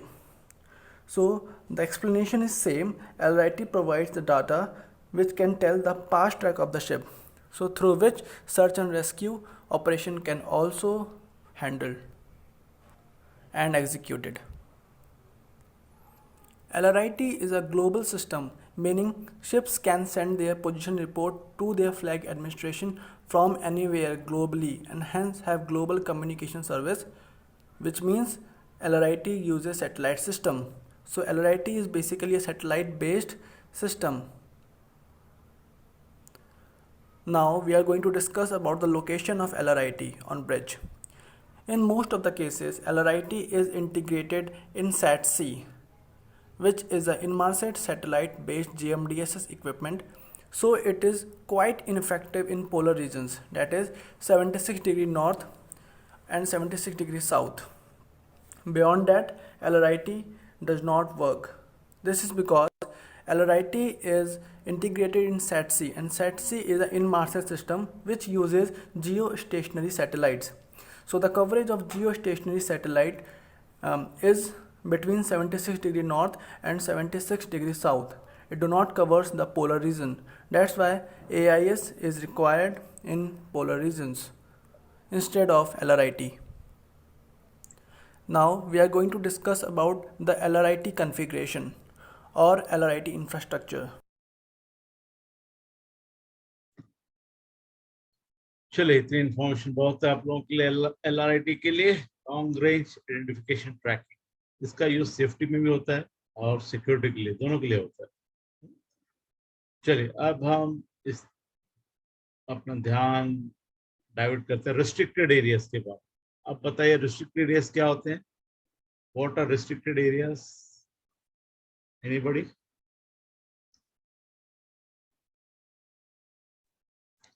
Where anybody is not allowed to go. Yeah, good. So where not all are allowed to go. Yeah, only authorized person can go there. Only authorized person can go there. That's the correct one. So on board ships also we have such areas where we do not allow everybody to go. Only restricted persons can go there. Authorized person can go there. अब ships के ऊपर बहुत सारे restricted areas होते हैं, बता सकते हैं क्या क्या है? What are the restricted areas on ships? Bridge और engine room. Very good. Incinerator हो गया, केमिकल लॉकर हो गया, आपका सरफेस लॉकर हो गया, और क्या होगा, लाइफ बोट हो गया। ये सब रिस्ट्रिक्ट एरिया, आप यहाँ किसी भी जाने, आपका गैली भी हो गया, सब restrict area. Fresh water tank हो गया, क्रेन्स हो गया। तो शिप के ऊपर बहुत सारे रिस्ट्रिक्टेड एरियाज रहते हैं। अब इनको रिस्ट्रिक्ट क्यों किया गया? क्यों यहाँ हर कोई नहीं जा सकता? इसका कोई कारण होगा। कारण है ये एरियाज काफी सेंसिटिव है। फॉर एग्जांपल ब्रिज से हम शुरू करते हैं। ब्रिज जहाँ से हम जहाज का नेविगेशन करते हैं उस जगह को हम ब्रिज कहते हैं, नेविगेशन ब्रिज। अब हमारे ब्रिज के ऊपर इलेक्ट्रॉनिक चार्ट्स होते हैं, ब्रिज के ऊपर रेडार होता है, जीपीएस होता है, तमाम इक्विपमेंट होते हैं जिसका इस्तेमाल हम करते हैं नेविगेशन के लिए। यदि कोई अनऑथराइज्ड पर्सन वहां चले जाता है ब्रिज में, तो वो इन इक्विपमेंट के साथ छेड़खानी कर सकता है, साबोटाज कर सकता है, और उसके कारण हमारा जहाज एग्राउंड हो सकता है, हमारा जहाज कोलाइड हो सकता है। तो हम किसी भी अनऑथराइज्ड पर्सन को ब्रिज पे नहीं जाने देंगे। कई शिप्स में तो सिर्फ और सिर्फ जो बंदे ब्रिज में काम करते हैं उनको ही अलाउ होता है। आपका चीफ कुक वहां जाके नहीं जा सकता ब्रिज पे, आपका इंजन का क्रू ब्रिज पे नहीं जा सकता, उसको क्या काम है वहां पे? तो कोई कोई कैप्टन बहुत स्ट्रिक्ट होता है, सिर्फ जो 4 ऑफिसर्स हैं वो जाएंगे, और जो एबी है जिनकी वहां ड्यूटी है स्टीयरिंग की, वो लोग जाएंगे, बाकी किसी को अलाउड नहीं होता। क्योंकि कोई भी किसी भी इक्विपमेंट का छेड़खानी करेगा, हम लोग को प्रॉब्लम आ जाएगा नेविगेशन, और आपका नेविगेशन अच्छा नहीं होगा तो आपका जहाज कोलाइशन हो जाएगा या फिर ग्राउंडिंग हो जाएगा। इसी तरह से इंजन रूम में, इंजन रूम में भी हमारे पास सब मशीनरीज है, बॉयलर है, मेन इंजन है, जनरेटर्स हैं जो कि पूरे जहाज को पावर सप्लाई करते हैं। यदि कोई जनरेटर्स के साथ छेड़खानी कर देगा तो हमारे जहाज को पावर नहीं मिलेगा, सब अंधेरे में बैठे दिया लगा के, और हमारा इंजन भी चलेगा, जहाज वहीं का वहीं खड़ा हो जाएगा। तो हम लोग वहां भी किसी को नहीं जाने दे सकते। पेंट लॉकर है, पेंट रिस्ट्रिक्टेड एरिया से। फिर आपका CO2 रूम है, जहाज में आग बुझाने के लिए CO2 का इस्तेमाल किया जाता है, बड़े बड़े बॉटल रहती है। अब उन बॉटल्स के साथ कोई छेड़खानी करेगा तो फिर हमें फायर फाइटिंग में दिक्कत आएगी। शिप के ऊपर ऑक्सीजन और एसिटिलीन का बॉटल होता है कटिंग के लिए, उसके साथ कोई छेड़खानी करेगा, ब्लास्ट हो जाएगा। हमारा जो AC रूम है उसके अंदर कोई स्प्रे मारेगा तो सब के सब सो जाएंगे, और वो चोर आके चोरी करके चला जाएगा। ऐसा हुआ एक बार यूरोप में, हम लोग का कंपनी के जहाज से $30,000 लेके चोर भाग गए।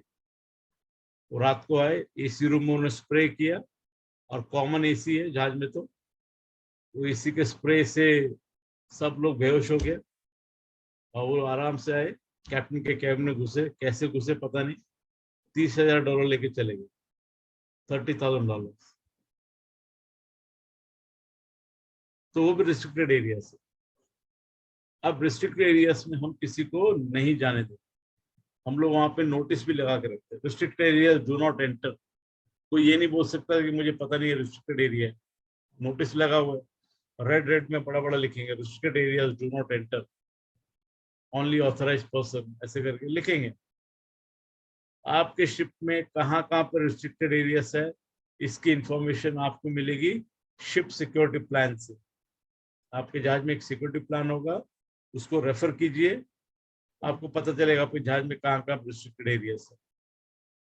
अब अलग अलग सिक्योरिटी लेवल में हम इन रिस्ट्रिक्टेड एरियाज को गार्ड करते हैं।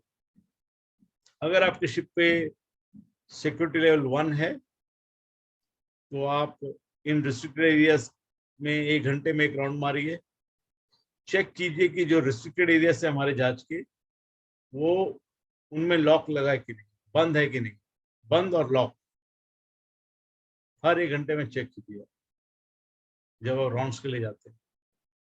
यदि आप सिक्योरिटी लेवल 2 में है तो आप ये राउंड्स बढ़ा देंगे, 1 घंटे की जगह आप आधे घंटे में राउंड लेंगे। पहले 1 आदमी राउंड मारता था, अब 2 आदमी राउंड मार। सब चेक करो अच्छी तरह से, एक एक लॉक को चेक करो कि बराबर से लगा कि नहीं। यदि आप सिक्योरिटी लेवल 3 में, आपका शिप सिक्योरिटी लेवल 3 में है, तो आप जो मेन रिस्ट्रिक्टेड एरिया है जहाज के ऊपर, bridge, engine room, CO2 room, वहां पे एक एक आदमी खड़ा कर दो, स्टैंड बाय 24 आवर्स। अब हमें उन रिस्ट्रिक्टेड एरिया में 24 आवर्स वॉच करनी है। हम 1 घंटे में एक राउंड मारेंगे वो चलेगा नहीं। अब लेवल 3 है, लेवल 3 में एक आदमी खड़ा कर दो 6 घंटा, उसका 6 घंटा दूसरा आदमी आ जाएगा, बट वो एरिया छोड़ो मत आप, ब्रिज, इंजन रूम, जो सेंसिटिव एरियाज है, जो रिस्ट्रिक्टेड एरियाज है, उनको अभी आप अराउंड द क्लॉक देखभाल करेंगे, क्योंकि अभी लेवल 3 है, बहुत हाई लेवल। तो अलग अलग एरिया में हम अलग अलग डिस्ट्रिक्ट एरियाज को मॉनिटर करते हैं। चलिए अब हम आते हैं ड्रिल्स की तरफ। सिक्योरिटी ड्रिल्स, शिप में जब आप जाओगे तो आपको सिक्योरिटी ट्रेनिंग दी जाएगी। सबसे पहले आपको सिक्योरिटी फैमिलाइजेशन कराया जाएगा। जब आप शिप पे जाएंगे तो जहाज का जो सिक्योरिटी ऑफिसर है वो आपको राउंड्स के लिए लेके जाएगा शिप पे, और आपको बताएगा कि कहाँ कहाँ पर सिक्योरिटी इक्विपमेंट है, कैसे इस्तेमाल करनी है, क्या क्या आपकी सिक्योरिटी ड्यूटीज है, वो सब आपको डिटेल में समझाएगा। सिक्योरिटी फैमिलाइजेशन। इसके बाद आपको हम ट्रेनिंग देंगे सिक्योरिटी की। आपने यहाँ से भी ट्रेनिंग ली है, वहाँ आपको प्रैक्टिकल ट्रेनिंग मिलेगी। यहाँ हम ज़्यादातर थियोरेटिकल ट्रेनिंग कर पा रहे हैं क्योंकि अभी क्लासेस शुरू नहीं हुई है। शिप पे आपको प्रैक्टिकल ट्रेनिंग मिलेगी, और फिर हम ड्रिल्स कंडक्ट करते हैं। जो हम ड्रिल्स जो हमारे होते हैं वो हमें तैयार करते हैं इमरजेंसीज के लिए। तो हम एक ड्रिल करेंगे पायरेसी अटैक, यानी कि समुद्री डाकू आपके जहाज का पीछा कर रहे हैं, और फिर हम आपका रिस्पांस देखेंगे आप क्या कर रहे हो ड्रिल के दौरान। और ड्रिल खत्म होने के बाद हम आप लोगों को बुलाएंगे, आप लोगों को डीब्रीफ करेंगे, आप लोगों को बताएंगे कहाँ आप लोग से गलती हुई और नेक्स्ट टाइम कैसे उस गलती को सुधार सकते हैं। तो ड्रिल्स हमें जो एक्चुअल इमरजेंसी है उसके लिए रेडी करते हैं। अब एक शिप था मस्क अलाबामा, उसमें एक नया मास्टर ज्वाइन करता है। तो मैं आपको कल पिक्चर दिखाऊंगा मस्क अलाबामा के ऊपर, कैप्टन फिलिप्स करके एक पिक्चर है, वो हम कल देखेंगे जब हम पायरेसी का डिस्कस करेंगे। तो शिप पे मास्टर नया आता है, कैप्टन नया आता है, वो देखता है जहाज में सिक्योरिटी को इतना इम्पोर्टेंस नहीं दिया जा रहा। तो शिप निकलने के बाद पोर्ट से वो बोलता है कि हम लोग सिक्योरिटी ड्रिल करते, और उनकी किस्मत इतनी खराब थी कि ड्रिल के दौरान ही इमरजेंसी हो जाती। जब वो सिक्योरिटी ड्रिल करते रहते हैं तभी उनको दूर से 2 बोट दिखाई पड़ती हैं जो उनके शिप के ऊपर आती हैं हाईजैक करने के लिए। जो उनका सिक्योरिटी ड्रिल था जो उनको तैयार करता है इमरजेंसी के लिए, उसी ड्रिल के दौरान रियल इमरजेंसी आ जाती। तो ड्रिल्स जरूरी हैं जहाज के ऊपर। ड्रिल्स हमें तैयार करते हैं रियल इमरजेंसी फेस करने के लिए।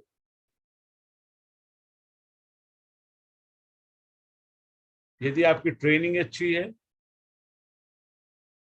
यदि आप ड्रिल्स को शिप के ऊपर सीरियसली करते हो, तो आपको एक्चुअल इमरजेंसी में ज्यादा दिक्कत नहीं आएगी। आप आराम से अपनी, अपने दोस्तों की, अपने शिप की सुरक्षा कर सकते हैं। तो ड्रिल्स में आप लोगों को हिस्सा लेना चाहिए, और ड्रिल्स रियलिस्टिक होने चाहिए। कई बार हमने देखा पहले कि बोलते हैं ड्रिल है आज, सब जाते हैं एक जगह बैठते हैं, बातें करते हैं, वापस आ जाते हैं और लिख देते हैं कि हमने ड्रिल कर ली। तो उस प्रकार के ड्रिल्स हमें नहीं चाहिए जो कि सिर्फ पेपर भरने के लिए काम आते हैं। हमें ड्रिल्स को प्रैक्टिस करना है, रियल इमरजेंसी से मिलता जुलता होना चाहिए, तब हमें अच्छी ट्रेनिंग मिलेगी और तब हमारा इमरजेंसी में रिस्पांस अच्छा रहेगा। अब बताइए आपके शिप पे सिक्योरिटी ड्रिल्स की फ्रीक्वेंसी कितनी होनी चाहिए एज पर ISTS कोड? क्या रिक्वायरमेंट है ड्रिल्स की, सिक्योरिटी ड्रिल्स के शिप्स के ऊपर?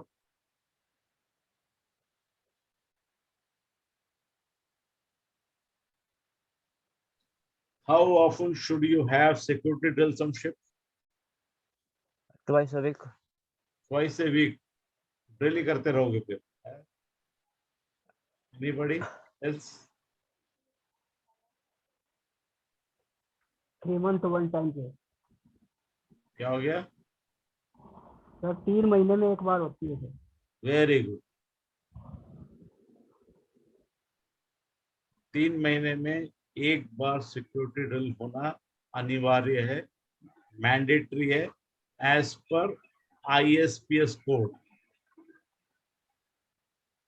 हर 3 महीने में आपके शिप के ऊपर एक ड्रिल होना कंपलसरी है।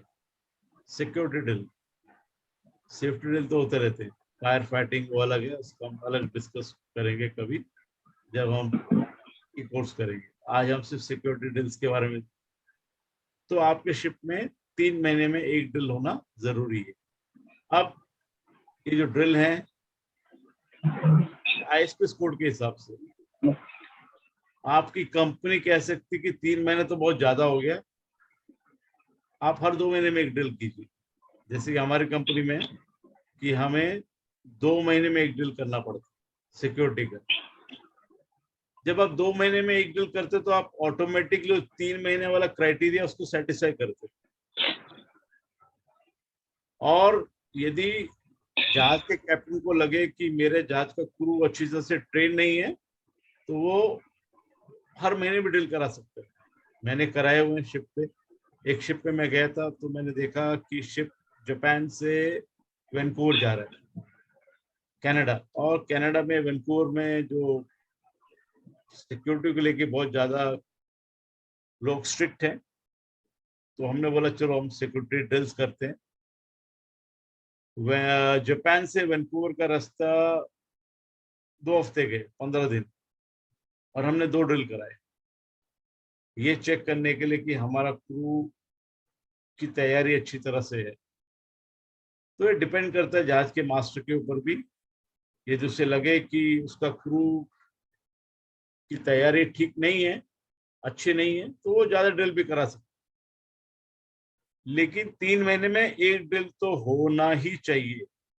आप 3 महीने में 3 ड्रिल करो कोई बात नहीं, एक तो करना जरूरी है, नहीं तो आप पकड़े जाओगे, आपके ऊपर फाइन पड़ेगा, पेनल्टी पड़ेगी, क्योंकि आप इंटरनेशनल जो रेगुलेशन ISTS कोड उसका आप उल्लंघन कर रहे हो। अब यदि जहाज में 25 ड्रिल बोले तो ड्रिल बोलेंगे तो एक्सरसाइज, जैसे कि अभी फायर हो गया, ट्रेनिंग, जैसे कि आग लग गया, हम सोच रहे हैं ऐसा कि इस एरिया में आग लगी है, फिर हम देखते हैं कि लोग उसको कैसे बुझा रहे हैं। आग लगी नहीं है बट हम ऐसे ही आर्टिफिशियली क्रिएट कर रहे हैं, और फिर हम लोगों का रिस्पांस देखते हैं कि अगर एक्चुअली आग लग जाएगी तो आप उसको कैसे हैंडल करोगे। तो उसको ड्रिल कहा जाता है, ट्रेनिंग एक तरह से। जैसे आपने देखा होगा कई बार मॉल खाली करा लिया जाता है पुलिस के द्वारा, तो वो ड्रिल होता है पुलिस का कि कितनी देर में लोग बाहर आते हैं, क्या क्या उन लोग को करना चाहिए जब एक्चुअल इमरजेंसी हो। तो जो रियल इमरजेंसी है उसके लिए हमें जो तैयारी करते हैं उसको ड्रिल कहा जाता है। तो यदि जहाज का 25% क्रू चेंज होता है किसी पोर्ट में, तो उस जहाज को सेलिंग के 1 हफ्ते के अंदर अंदर दोबारा से ये ड्रिल करना पड़ेगा। अब जैसे ये कौन सा महीना चल रहा है, मार्च, आपने मार्च 25 को एक सिक्योरिटी ड्रिल किया। अब ISPS कोड के हिसाब से आपका अगला ड्रिल कब होगा, अप्रैल मई जून, जून 25 से पहले आपको अगला ड्रिल करना है, 3 महीने से पहले। लेकिन अप्रैल में जहाज आपका मुंबई आया, कंपनी को लगा कि मुंबई तो बहुत सस्ता है, कंपनी ने सबको उतार दिया। जिसके 6 महीने हो गए थे उसको भी उतार दिया, बोला जाओ अभी घर। बोला सर मेरा तो 9 महीने का कॉन्ट्रैक्ट, तो नहीं अभी 6 महीने उतर जाओ तो। अब हमें सस्ता पोर्ट मिला है, फिर जहाज ब्राजील चले जाएगा, फिर तुम वहां बोलोगे हम उतारो तो हमारा बहुत खर्चा आएगा। तो कंपनी ने 30 में से 15 लोग को निकाल दिया। अब लोग 50% क्रू चेंज हो गया। अब जो नया क्रू आया है उन्होंने तो कोई ड्रिल में हिस्सा नहीं लिया। तो इसके लिए यदि जहाज में 25% से ज्यादा क्रू चेंज होता है तो 1 हफ्ते के अंदर अंदर शिप पे आपको सिक्योरिटी ड्रिल दोबारा से करना पड़ेगा एज पर ISTS कोड। क्या हो गया?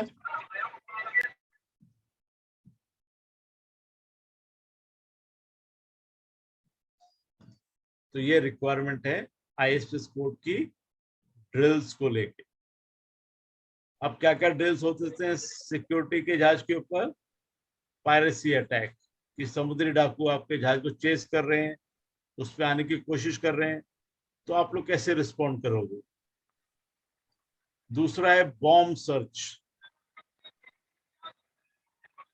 हम जहाज में एक बॉक्स पे बॉम्ब लिख देते हैं और उसको छुपा देते हैं, फिर हम क्रू कहते हैं। हाँ बोलिए।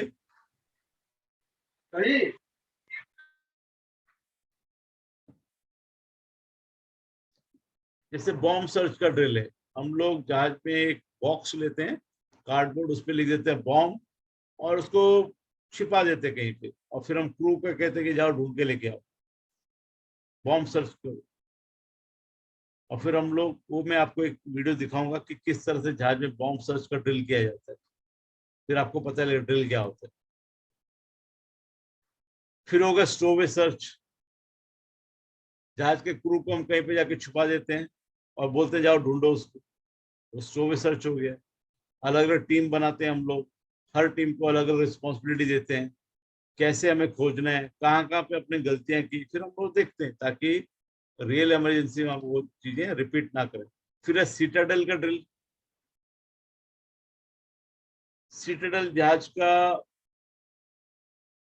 वो हिस्सा है जहाँ पे आप सब लोग इमरजेंसी में जाके छिप जाएंगे जब आपके जहाज के ऊपर पायरेसी अटैक होगा।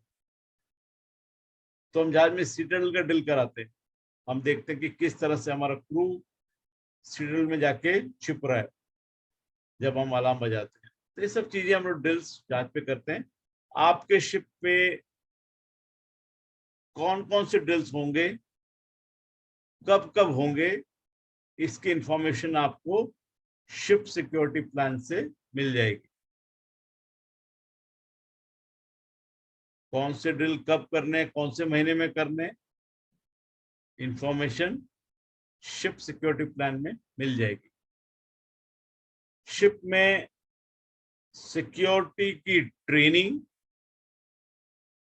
और ड्रिल्स को ऑर्गेनाइज करने की जिम्मेदारी शिप सिक्योरिटी ऑफिसर की है।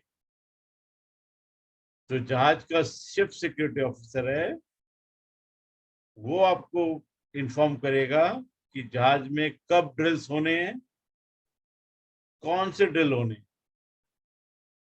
और उन ड्रिल्स का रिकॉर्ड भी वही मेंटेन करेगा, शिप सिक्योरिटी ऑफिसर। चलिए एक वीडियो देख लेते हैं ड्रिल्स के ऊपर, और उसके बाद हम लोग देखेंगे कि किस तरह से जहाज में बॉम्ब सर्च का ड्रिल किया जाता है। पहले हम डिस्कस करेंगे कि हमारे शिप में कौन कौन से सिक्योरिटी ड्रिल्स होने चाहिए, और फिर हम डिस्कस करेंगे कि बॉम्ब सर्च का ड्रिल कैसे होना चाहिए।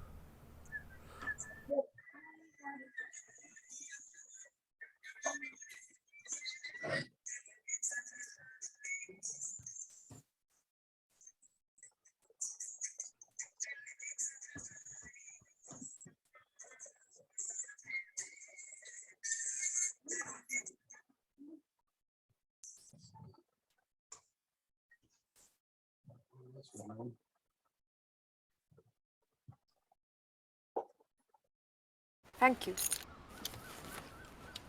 Actually, आप इसको भी सर्विस करा देंगे? हमारी पहली गाड़ी थी, चलती नहीं है, बट आज मॉम का बर्थडे है. She'll feel happy. After successfully completing this lesson, you will be familiar with the training and drills required by the ship security plan.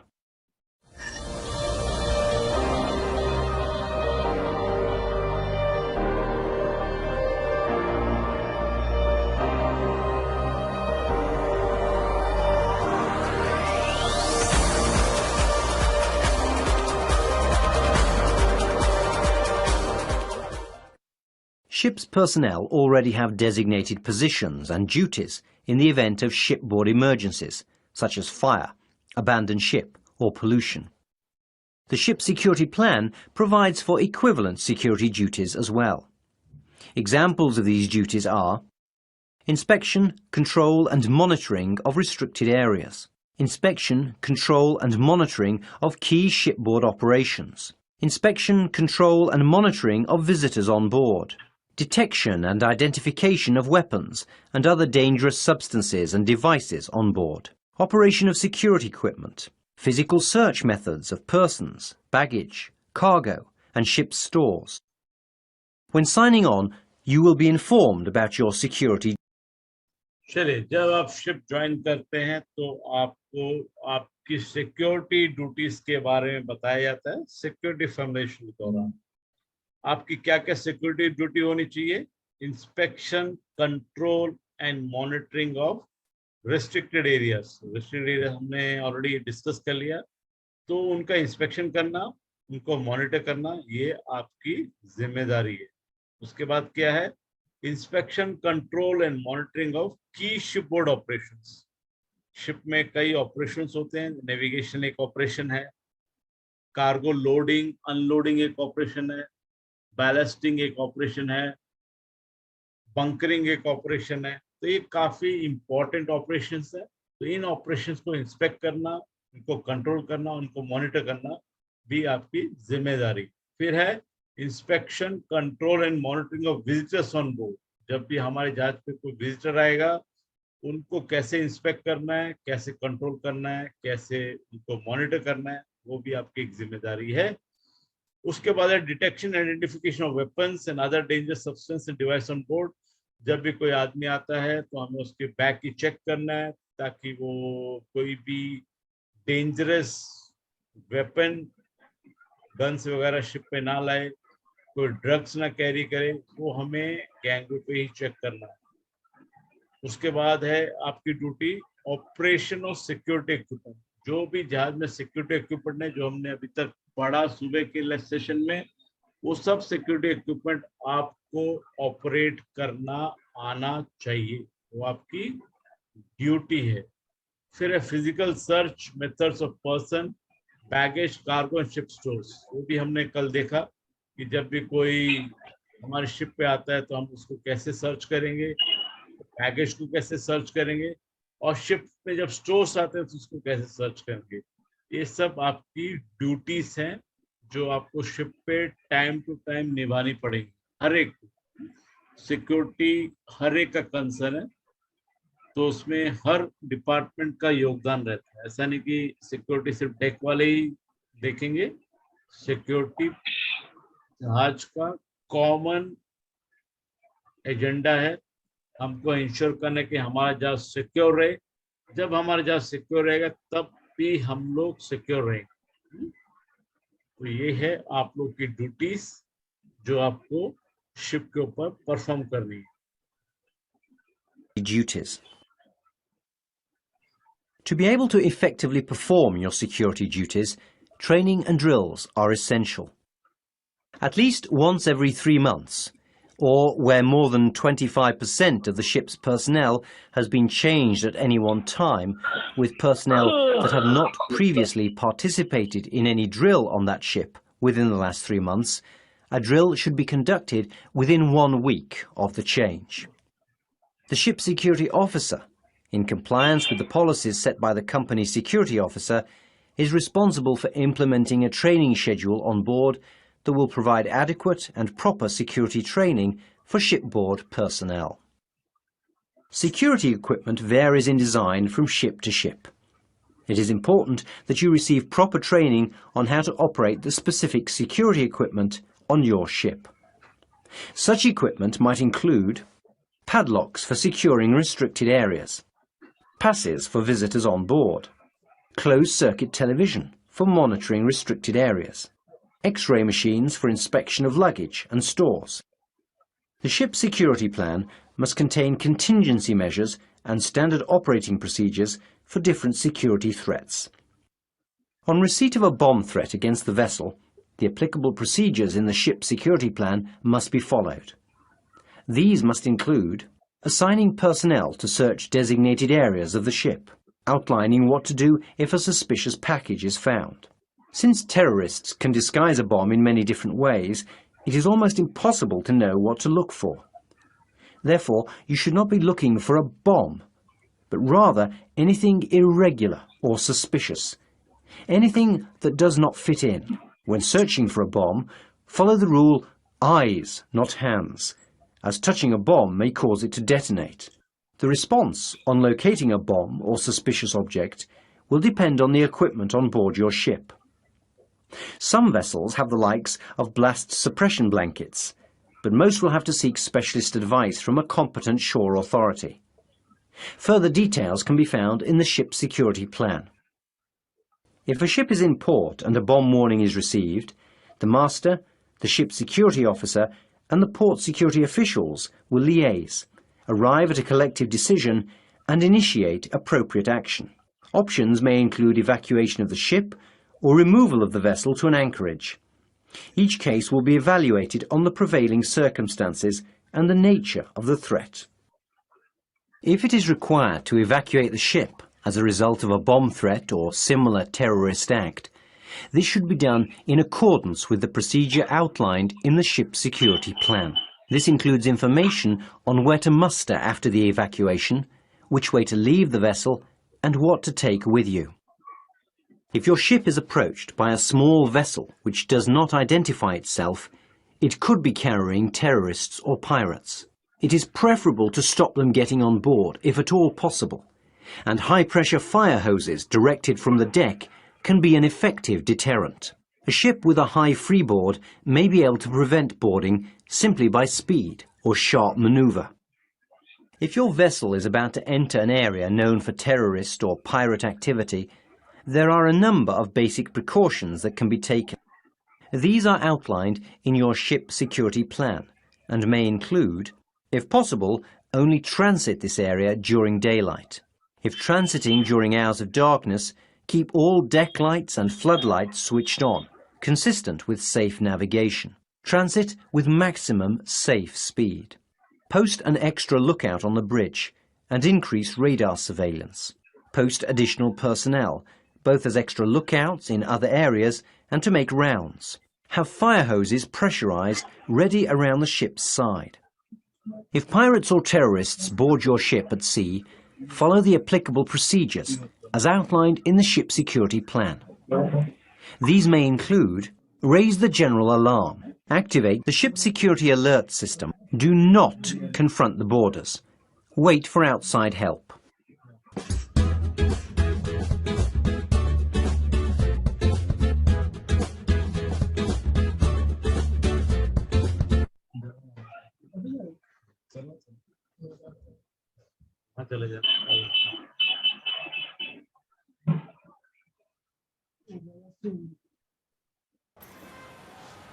क्या हुआ?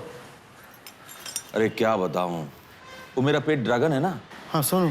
हाँ सोनू, उसको जुकाम हुआ है। हाँ। उसने छींका तो नाक से फायर निकल गया, बस थोड़ा सा हाथ।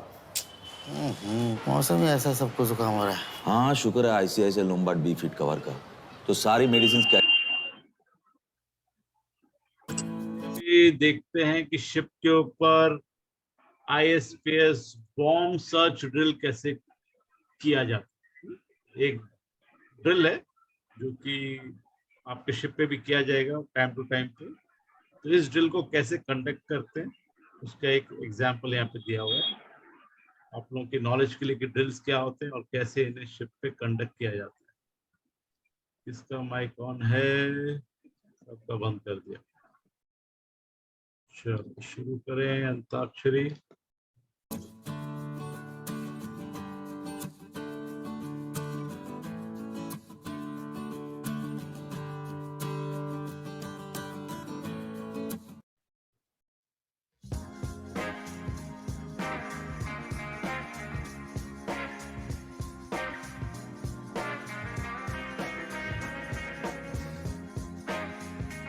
This video is developed in the intention of supporting seafarers for onboard drills and assisting seafarers training.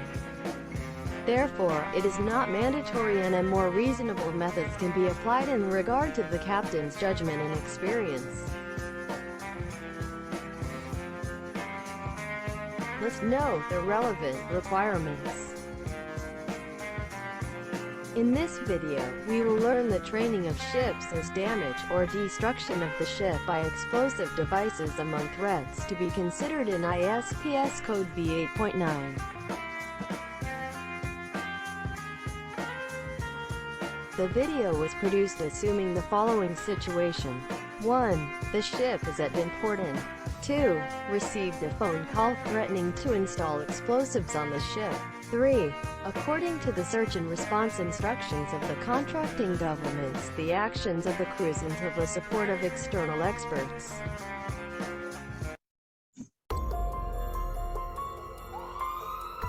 Receiving the bomb threat.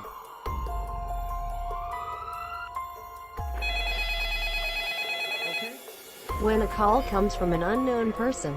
When receiving a call, the crew keeps the call calm and as long as possible.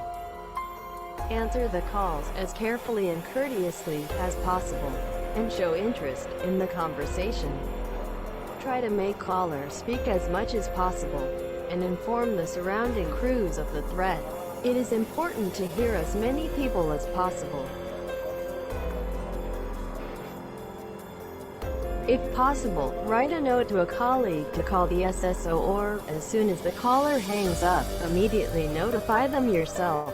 Complete the bomb threat checklist immediately. Write down as much detail you can remember.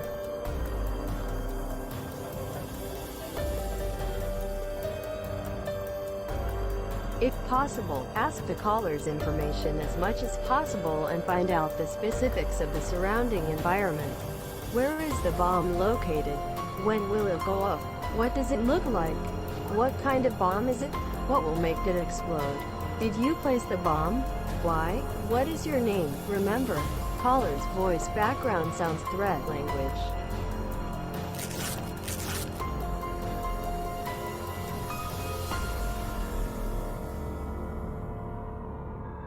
The SSO reports the acquired information to the CSO, PFSO, and contracting government and asks for help from outside experts.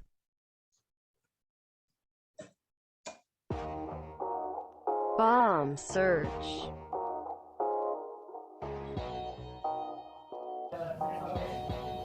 Bomb search team shall be organized according to the characteristics of each vessel. In addition, the search team should consist of people familiar with the environment of the ship and familiar with the search area.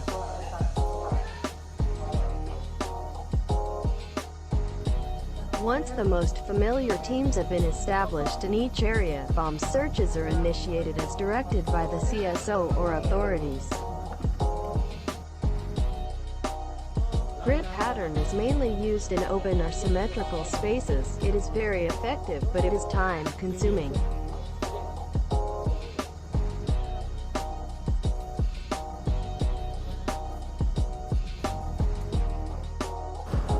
Spiral patterns are used in more complex areas. Team members start at each entrance and search in a clockwise or counterclockwise fashion, gradually reducing the width of the search.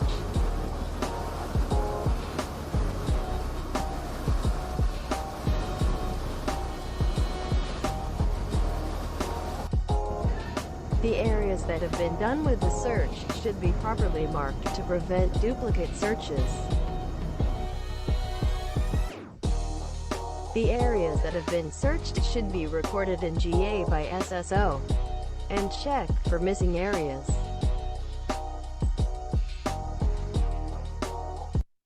This chapter is about what to do when the crews found a suspicious item.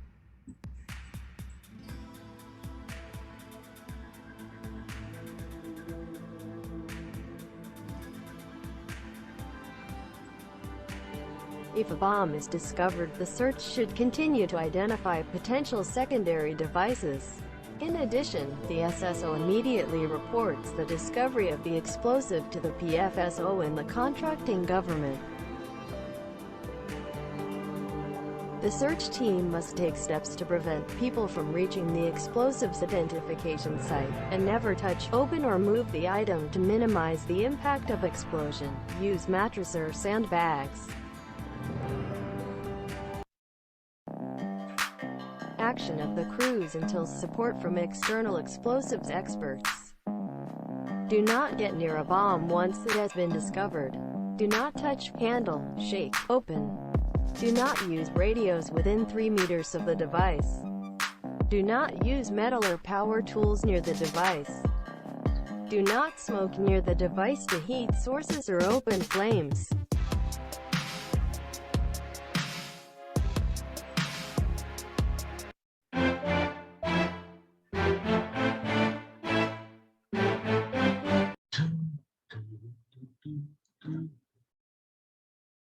चलिए, तो ये bomb search के बारे में था।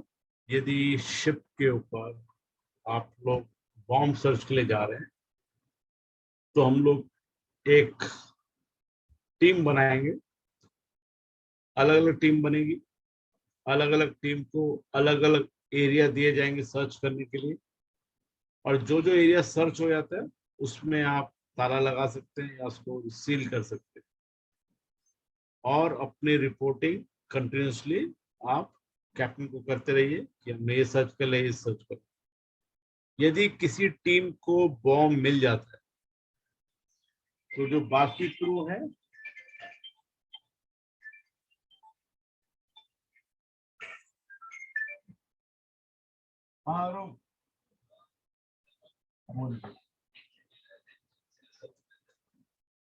मैं आता हूँ, ये क्लास चल रही है।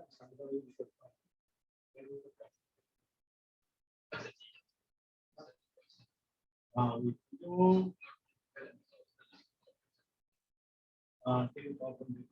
आता हूँ, मैं पहले सुबह आया था, ये ऑनलाइन क्लास चल रही है।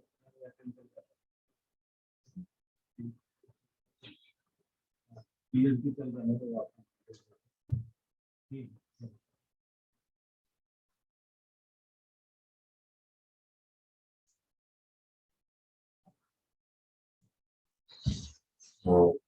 तो हम लोग अलग अलग टीम बनाएंगे, अलग अलग टीम अलग अलग एरिया मॉनिटर करेगी। यदि किसी टीम को बॉम्ब मिल जाता है तो इसका ये मतलब नहीं कि सब लोग आ जाओ, खत्म हो गया ड्रिल या खत्म हो गया इन्वेस्टिगेशन, ऐसा नहीं होना चाहिए। आप बाकी टीमों को भी अपना अपना एरिया सर्च करना चाहिए। हो सकता है एक की जगह 2 बॉम्ब हो, 2 की जगह 3 हो, तो पता नहीं, अलग अलग एरिया में छुपा सकते हैं टेररिस्ट लोग बॉम्ब, तो उन सब एरियाज को हमें सर्च करना है। एक बार बॉम्ब डिटेक्ट हो जाता है तो आप जो पोर्ट का सिक्योरिटी ऑफिसर है उसको बताएंगे कि हमें बॉम्ब मिल गया है। जो कंपनी का सिक्योरिटी ऑफिसर है उसको बताएंगे कि हमें शिप के ऊपर ऐसा एक बॉम्ब मिला है। जहां पे भी आपको बॉम्ब मिला उस एरिया से आप लोग बाहर आ जाइए, उस एरिया को बंद कर दीजिए। कोई भी जाके उसको हैंडल मत करो बॉम्ब को, अरे बॉम्ब मिल गया निकाल के लेके आते। कई बार हम लोग ड्रिल करते हैं जहाज पे तो क्रू बड़ा खुश हो जाता है, बॉम्ब उठा के ले गया था, सब बॉम्ब मिल गया। तो ऐसा नहीं होना चाहिए। बॉम्ब तो बॉम्ब है, फट सकता है आपके हाथ में, आप वहां से बाहर निकलेंगे और उसके आसपास 3-4 मीटर के रेडियस के अंदर इवन आप किसी भी मोबाइल फोन का इस्तेमाल मत कीजिए। कुछ ऐसे बॉम्ब्स होते हैं जो मोबाइल फोन के कारण एक्सप्लोड हो जाते हैं, उसको भी आप अवॉइड कीजिए। और अथॉरिटीज का वेट कीजिए, क्योंकि बॉम्ब हम लोग डिस्पोज नहीं कर सकते। पिक्चर देख के बॉम्ब का वायर काटने मत चले जाओ, रेड वायर काटेगा तो नहीं बजेगा। वैसा जहाज पे हीरोगिरी कर कुछ मिलेगा नहीं। सब मैंने पिक्चर देखा है, उसमें अमिताभ बच्चन ऐसे काटता, मैं भी जाके काटेगा, ऐसा नहीं है। तो लेट जो प्रोफेशनल लोग हैं उनको आने दो, जो बॉम्ब डिस्पोजल स्क्वाड है वो आएगा और फिर वो बॉम्ब को डिस्पोज करेगा। तो you have to wait for them. और ज्यादा कुछ हम कर नहीं सकते जहाज के ऊपर, हमें बाहर से जो हेल्प है उसकी जरूरत पड़ेगी, वो आएगी और बॉम्ब को डिस्पोज करेगी। तो वो उनकी जिम्मेदारी है। आपकी जिम्मेदारी है बॉम्ब को ढूंढना। आपने ढूंढ लिया, आपका काम खत्म।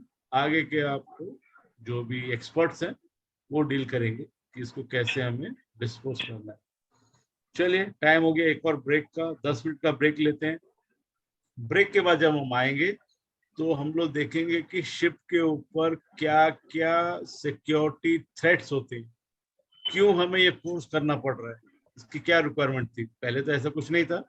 मैं 1990 से लेके 2004 तक,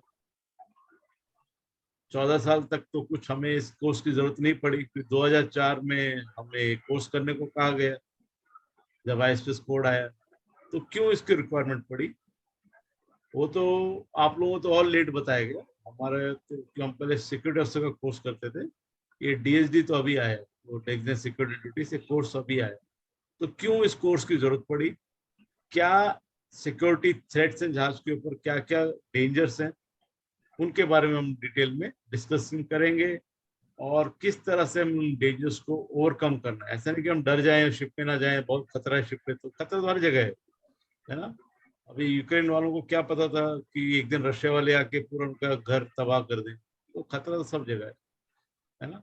आप लोगों ने कश्मीर फाइल देखी होगी, वहां पे भी जो अलग अलग रीजन में है, वहाँ खतरा तो रहता ही है हमेशा। तो खतरा सोच के हम भाग जाएं, ऐसा नहीं होना चाहिए। तो खतरे से हमें डील करना है। तो शिप्स के ऊपर भी बहुत सारे खतरे हैं अभी, स्पेशली पायरेसी के कारण बहुत लोग डरते थे कि हमें पायरेट्स पकड़ के ले जाएंगे, टॉर्चर करेंगे। और उससे कई लोग, हमारे शिप के लोग आए भी नहीं शिपिंग उस समय। टेररिज्म का खतरा है, सब हम देखेंगे एक ब्रेक के बाद। 10 मिनट का ब्रेक लेते हैं, फिर मिलते हैं। चलिए।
चला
चलिए अब हम डिस्कस करते हैं सिक्योरिटी थ्रेट्स के बारे में कि शिप पे क्या क्या सिक्योरिटी थ्रेट्स होती हैं, क्या क्या सिक्योरिटी रिलेटेड खतरे।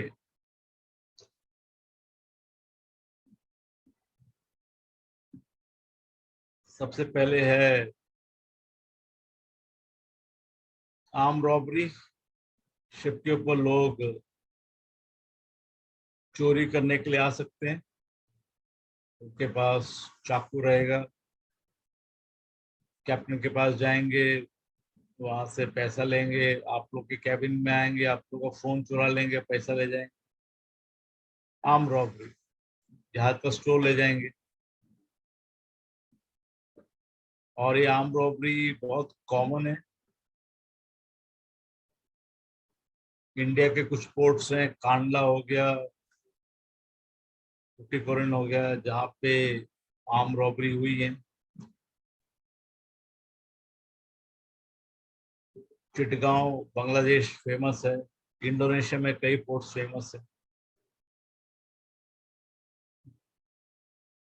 तो एक बहुत बड़ा सिक्योरिटी थ्रेट है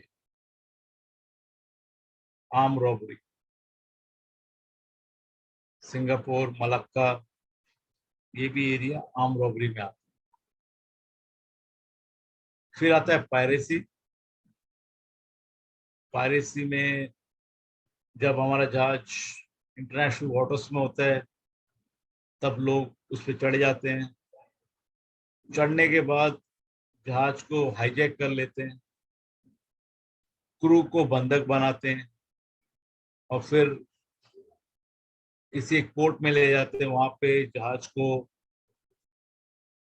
बहुत दिनों तक रखते हैं।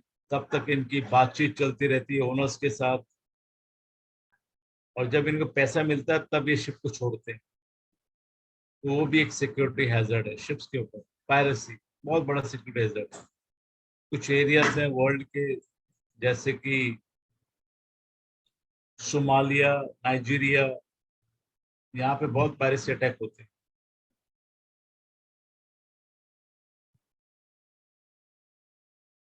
फिर है सिक्योरिटी हैजर्ड टेररिज्म, आतंकवाद।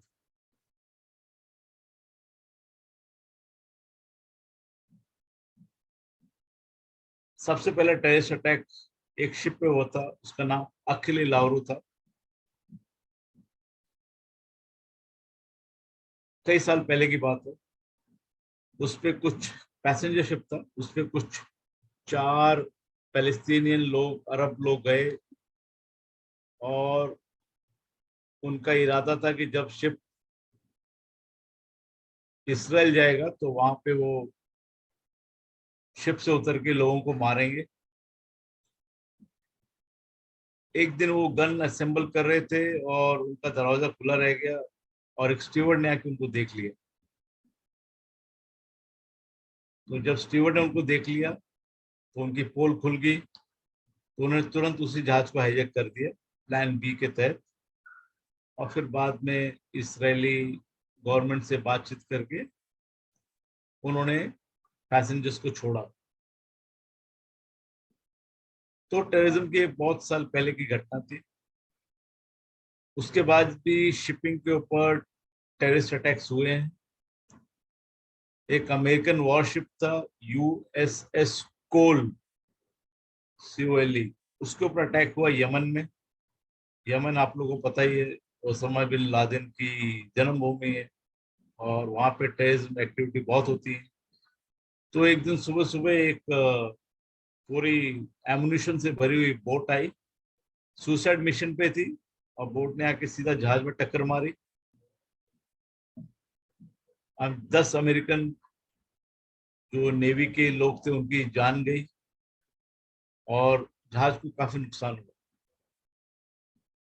उसी तरह इन्होंने, एक फ्रेंच टैंकर था जो तेल लेके जाता था, उस जहाज पे अटैक किया, उसमें काफी कार्गो नुकसान हुआ।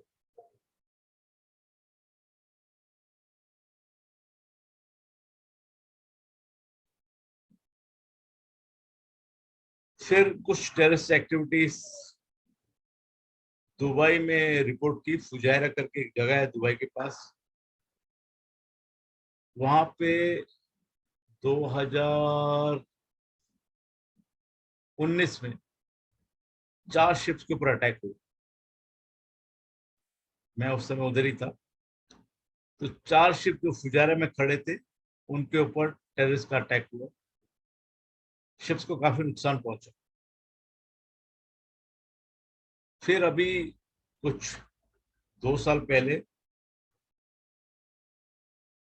अमेरिकन शिप्स पे अटैक हुआ ईरान के पास।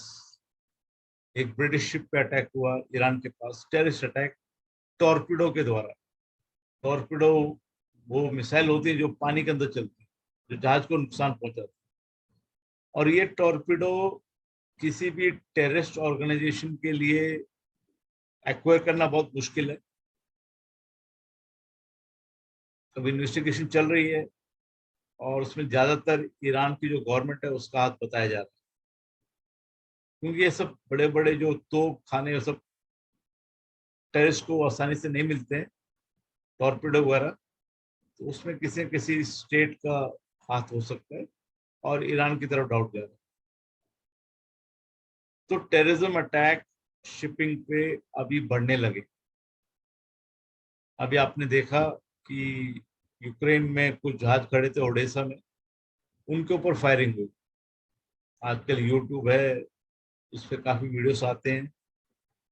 उनका एक पोर्ट है ओडेसा, बहुत सुंदर पोर्ट है, मैं वहाँ बहुत बार गया। मारियापोल, अब जिसके ऊपर पिछले एक हफ्ते से बहुत भयंकर बमबारी की जा रही है, वो भी बहुत खूबसूरत पोर्ट है, उसको भी नष्ट कर दिया रशिया ने। ओडिशा बहुत अच्छा था, वहाँ बहुत शिप जाते हैं ओडिशा में, बहुत बड़ा पोर्ट है उनका, पूरी कंट्री का इकोनॉमी वहीं से जाती है, यूक्रेन से बहुत बाहर सामान जाता है, गेहूं बहुत बार हमने लोड की वहां से, बहुत बड़ा एक्सपोर्टर है गेहूं का यूक्रेन। तो वहां पे भी शिप्स जो खड़े थे उनको भी अटैक किए गए, मर्चेंट शिप्स। लड़ाई है, जंग है, जंग में सब जायज है, तो हमारे शिप्स को भी नहीं छोड़ा गया।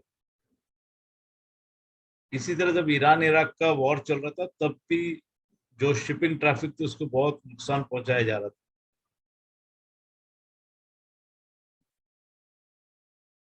तो टेररिज्म भी एक बहुत बड़ा थ्रेट है शिपिंग के लिए। इससे हम ज्यादा कुछ कर नहीं सकते, हमारे ऑप्शंस लिमिटेड है। आपके पास जहाज पे बड़े बड़े मिसाइल से लड़ने के लिए क्या है? कुछ भी नहीं। थाली है, थाली बजाओ, है। उससे कोरोना तो भागा नहीं, शायद टेररिज्म भाग जाए। तो शिप्स के ऊपर हमारे पास कुछ नहीं है, बस ये कि हमें अपनी चौकसी बढ़ानी पड़ेगी, उन एरियाज को अवॉइड करना पड़ेगा जहाँ पे ज्यादा टेररिज्म की एक्टिविटीज होती है। इससे ज्यादा हम जहाज पे ज्यादा कुछ कर नहीं सकते। तो टेररिज्म एक बहुत बड़ा थ्रेट है शिपिंग के लिए। फिर आते हैं ड्रग्स के ऊपर। ड्रग्स भी एक बहुत बड़ा थ्रेट है शिपिंग के लिए। आपने देखा मुंद्रा में 3000 किलोग्राम ड्रग्स पाया गया। जब वो शाहरुख खान के लड़के के पास थोड़ा मिला था, उसके बाद थोड़ा हल्ला हो रहा था कि मुंद्रा में 3000 किलोग्राम पाया गया, वहां किसी को दोषी नहीं ठहराया गया, और यहाँ शाहरुख खान के लड़के को थोड़ा सा मिला तो उसको 2 महीना जेल में डाल दिया। तो उस समय मुंद्रा में बहुत बड़ा एक कंसाइनमेंट मिला था ड्रग्स का। किसका था अभी तक पता नहीं चला। आया पता चला अफगानिस्तान से आया था, पाकिस्तान से होते हुए इंडिया आया था, कंटेनर में था, और इंडिया से फिर वो बाहर जाता। तो ड्रग स्मगलिंग एक बहुत बड़ा सिक्योरिटी थ्रेट बन गया है शिपिंग के लिए।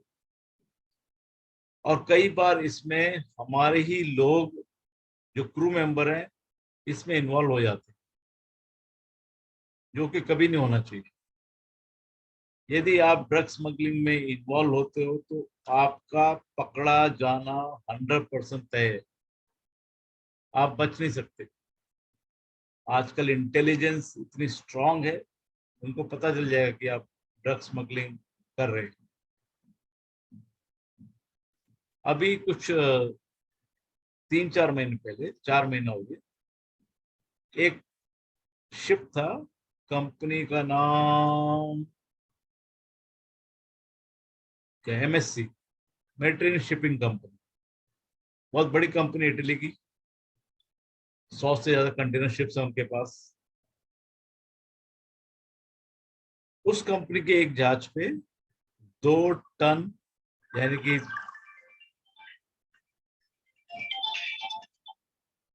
हाँ जी सर। अच्छा कोई बात नहीं। हाँ अच्छा अच्छा अच्छा अच्छा, मेरे को लगा नहीं वो किया इसने। मैं भी आ रहा हूँ, मैं अभी एक्चुअली मैं घर पे था तो मैं बोला भी हाँ। नहीं नहीं, मैं देखा, फिर मैं देखा कि वो बहुत जल्दी हो गई, यहाँ 9 बजे बहुत ट्रैफिक रहती है, बोला चलो ऑनलाइन लेके मैं तुरंत निकलता। अभी आ जाऊँ मैं, आई थिंक मैं पहुंचूंगा 12:30 बजे निकल के 1:15 तक पहुंच जाऊंगा, फिर 1:30 से 5 बजे तक कर लेंगे। ठीक है, ओके ठीक, ओके। तो उस जहाज में ड्रग्स पाए गए और इन्वेस्टिगेशन हुई, अमेरिका था, और उसमें पाया गया कि जो जहाज के 6 क्रू मेंबर्स इन्वॉल्व। तो ये जो इटालियन माफिया है, ये इनके लिए काम करते थे, 6 क्रू मेंबर। अब वो पकड़े गए और उनको 20-20 साल की सजा मिली, जो भी है वहां की गवर्नमेंट ने सजा दी। कई कंट्रीज में यदि आप ड्रग स्मगलिंग करते हुए पकड़े गए तो आपको सीधे सजाए मौत मिलेगी। सिंगापुर में अभी रिसेंटली 2 महीने पहले एक इंडियन को स्मगलिंग करते पकड़ा गया, उसको सीधा फांसी चढ़ा दी। इंडियन गवर्नमेंट ने बहुत बोला कि इसकी फांसी की सजा को उम्र कैद में बदल दो, बट नहीं, बोला हमारा रूल ऐसा है, हम फांसी देंगे। इससे पहले एक ऑस्ट्रेलियन सिटीजन था, उसको भी फांसी दी। तो कंट्रीज बहुत स्ट्रिक्ट हैं ड्रग स्मगलिंग को लेकर। आप लोग जब बाहर जाते हो तो आप लोगों से कांटेक्ट किया जाएगा, आप नाइट क्लब में जाओगे, डिस्को में जाओगे, तो ये जो ड्रग स्मगलर्स हैं आपके पास आएंगे, अप्रोच करेंगे, उनको पता आप सीमेन हो, आपको कोई पैकेट पकड़ा देंगे कि पैकेट ले जाओ, जहाज के ऊपर प्लेस कर दो, अगले पोर्ट में हमारा आदमी इसको आपसे कलेक्ट कर लेगा। आप कभी भी वो झांसे में मत आइए। आप उस पार्सल को कैरी करते हुए पकड़े जाओगे, आपको नौकरी से हाथ धोना पड़ेगा, आपको जेल जाना पड़ेगा। और यदि किसी कंट्री में पकड़े गए जहाँ पे डेथ पेनल्टी है तो फिर आपको डेथ पेनल्टी भी मिलेगी। तो क्यों रिस्क करना अपना कैरियर, अपनी फैमिली, अपना जॉब, क्यों रिस्क करना थोड़े से पैसों के लिए? आपकी जान कीमती है, जान की कोई वैल्यू नहीं है, अमूल्य है। बहुमूल्य नहीं, अमूल्य, उसका कोई वैल्यू नहीं। तो अपनी वैल्यू मत लगाइए कि मैं 10 लाख का हूँ, मैं 20 लाख, आपकी कोई वैल्यू नहीं। हो सकता है फ्यूचर में आप जाके अपने करियर में बहुत ही अच्छी पोस्ट पे चले जाए, है ना। किसी ने सोचा था प्रधानमंत्री चाय बेचते बेचते पूरे कंट्री के प्रधानमंत्री बन जाएंगे। So we don't know what is in the future for us. So never ever get involve in drug smuggling. यदि आप ड्रग स्मगलिंग के लिए पकड़े जाते हो तो आपकी कंपनी आपका बिल्कुल भी सपोर्ट नहीं करेगी। जब आप शिप ज्वाइन करते हैं तो आप एक डिक्लेरेशन साइन करते हैं कंपनी की ड्रग एंड अल्कोहल पॉलिसी, वो आपको फॉलो करना जरूरी है। यदि आप कंपनी की ड्रग एंड पॉलिसी फॉलो नहीं करोगे तो कंपनी आपको किसी भी प्रकार का कोई भी मदद नहीं करेगी। ना कोई लॉयर आपके लिए अरेंज करेगी, ना कोई आपके खाने पीने की व्यवस्था करेगी, रहने की व्यवस्था करेगी, आपको सैलरी भी नहीं मिलेगी, आपको कंपनी उठा के सीधा पुलिस को दे देगी, थैंक यू वेरी मच, हमारा इस क्रू से कोई संबंध नहीं है, आपको जो करना है इसके साथ करो। और हमारा देश इतना बड़ा है, यहाँ पे गवर्नमेंट को भी आपको ज्यादा चिंता नहीं रहेगी।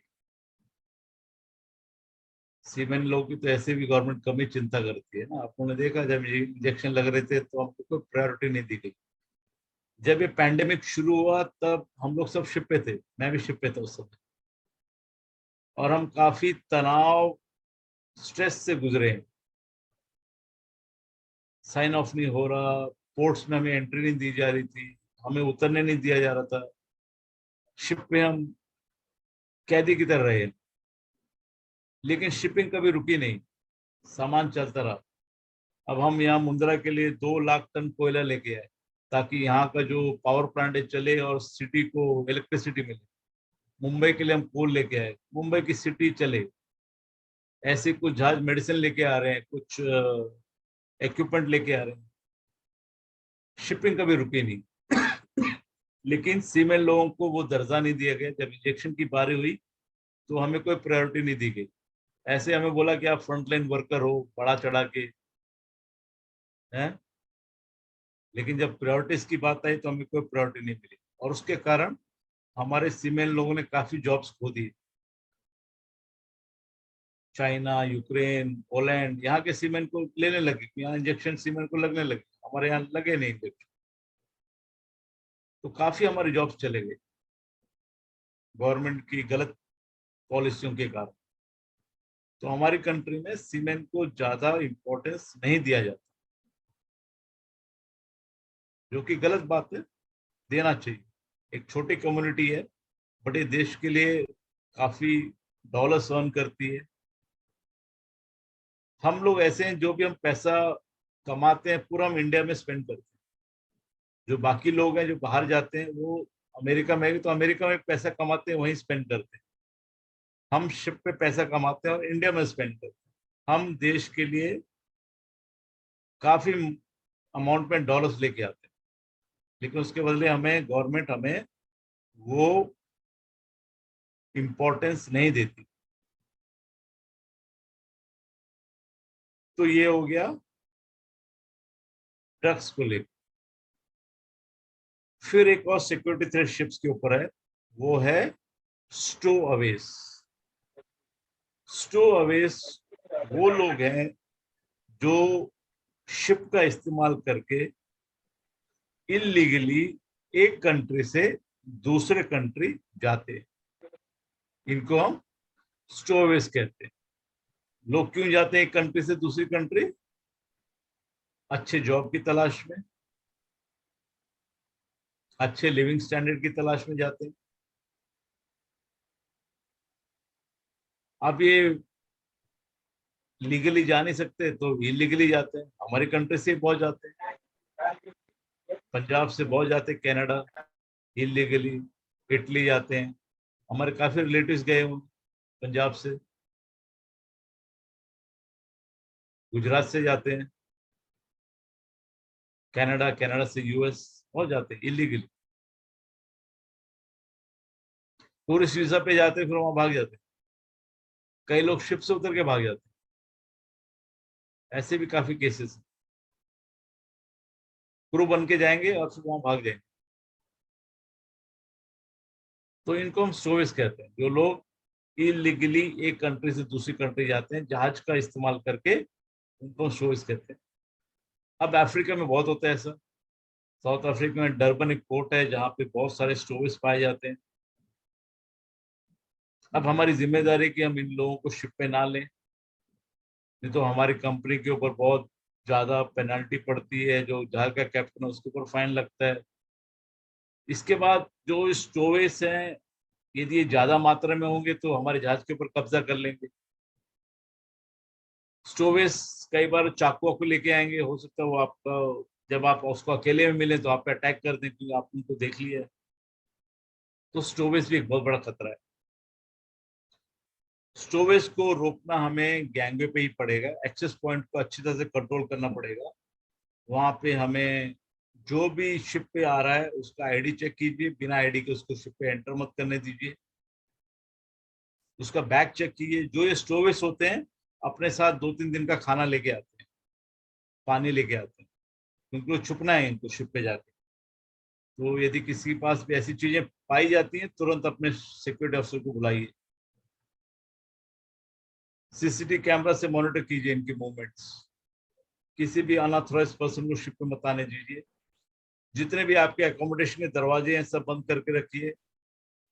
ब्रिज को बंद करिए, इंजन को बंद करिए, कोई जा ना पाए। और जब शिप हमारा पोर्ट से निकलता है उससे पहले हम पूरा शिप को सर्च करते हैं। जैसे हमने बॉम्ब का सर्च किया, इसी तरह हम लोगों को सर्च करते हैं, स्टोवेज को सर्च करते हैं। सर स्टोरेज फेक डॉक्यूमेंट बता के भी अंदर आ सकते हैं? आते हैं वो लोग, बट हम पहचान जाते हैं। We cannot justify whether that particular document is fake or genuine document. That happens all the time. But thing is that we can identify them, give them the visitor pass. जब वो आते हैं हम उनको एक visitor pass देंगे, और शाम के टाइम हम जब वो लोग शिप से जाते हैं हम कलेक्ट करते हैं और फिर हम देखते हैं विजिटर पास कितने आए, कितने मिसिंग है। यदि विजिटर पास मिसिंग है यानी कि वो शिप पे हैं, फिर हम उनको सर्च करते हैं। So that way we do a thorough search. मैं एक शिप पे था, 9 महीना था उस जहाज पे, और 9 महीने में हम लोग अफ्रीका के 6-7 पोर्ट करते थे और फिर हम लोग यूरोप जाते थे।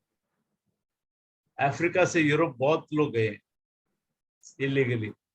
आपने देखा वो फ्रांस का फुटबॉल टीम पूरा इन्हीं से भरा हुआ, अफ्रीकन लोगों से। बेल्जियम का। तो उनके लिए कोई ऐसी सिस्टम नहीं है कि एयरपोर्ट जैसे कि उनकी कंट्री में डिपोर्ट कर सकते हैं हम लोग, तो वैसा शिप में कुछ है? करते हैं, डिपोर्ट करते हैं हम लोग, यूरोप ले जाते हैं, वहां से डिपोर्ट करते हैं, इमिग्रेशन को देते हैं, फिर वहां से उसको उनकी कंट्री वापस भेज देता है। तो जहाज में मैंने खुद पर्सनली स्टोवेज देखे हैं, हर ट्रिप पे हमको मिलता था। हम लोग बहुत छानबीन करता था, फिर भी ये लोग छुप जाता था। हम लोग लकड़ी लोड करता, लॉग्स, और लॉग्स में कहीं छुप जाता था ये लोग। तो यहाँ टॉर्च मारे गए लोग तो भाग जाते थे, दिखते नहीं थे हम लोग को।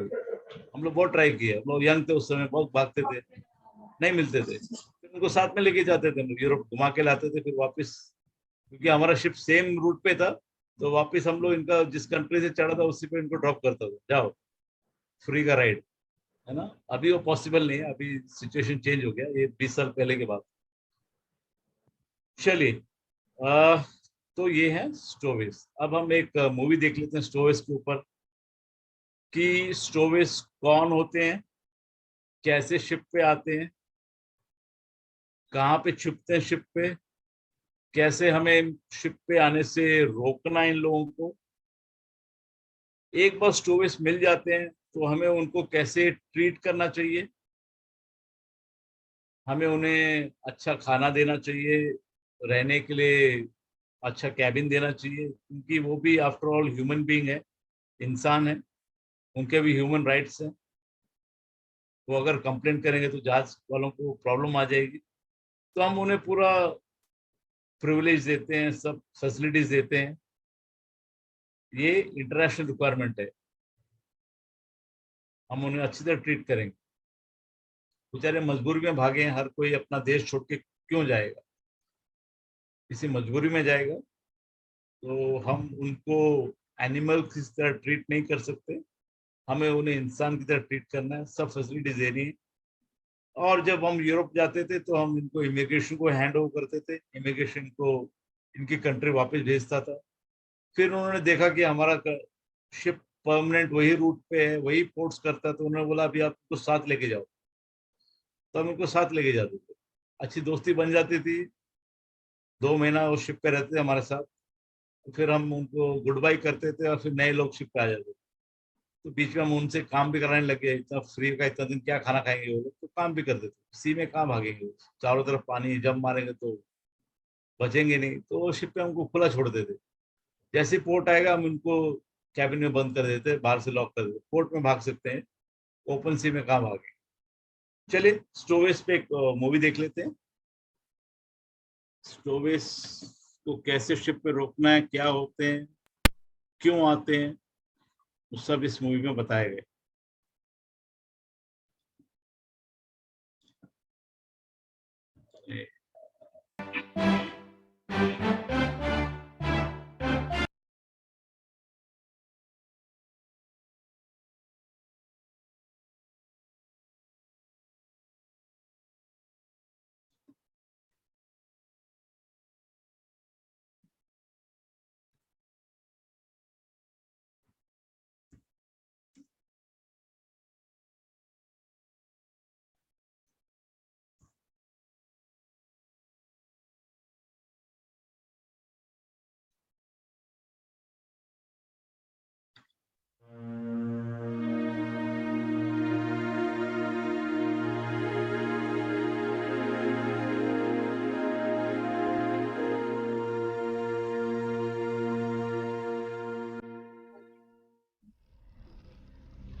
Shipping has always been a tough business, and it's getting tougher still for the people who depend on it for a living.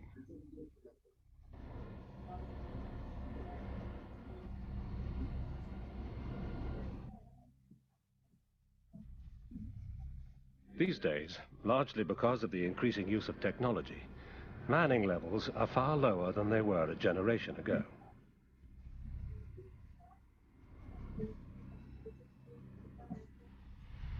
And straightforward pressure on time and the all-important bottom line continues to add to the strain on crew.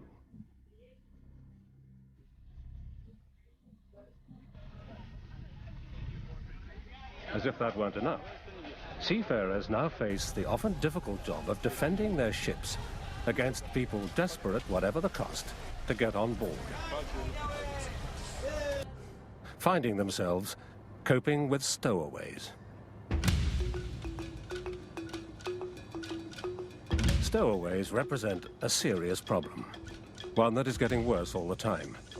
There are more of them, and the number of ports where they represent a high risk is growing. In some areas, there is even a professional trade in stowaways. Despite strong efforts by the IMO and other bodies to get an international agreement on how to deal with the problem, as yet there remains no agreed procedure. So immigration authorities can make it extremely difficult to get stowaways off a ship.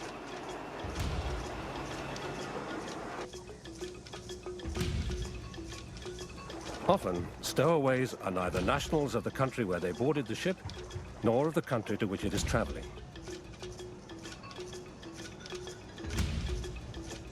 Instead, they may be nationals of a third country. And since they often have no papers, this can make the situation even more complex and expensive to resolve. Stowaways now fall into 4 broad groups. The fastest growing category is that of the economic migrant, attempting to escape quite desperate poverty.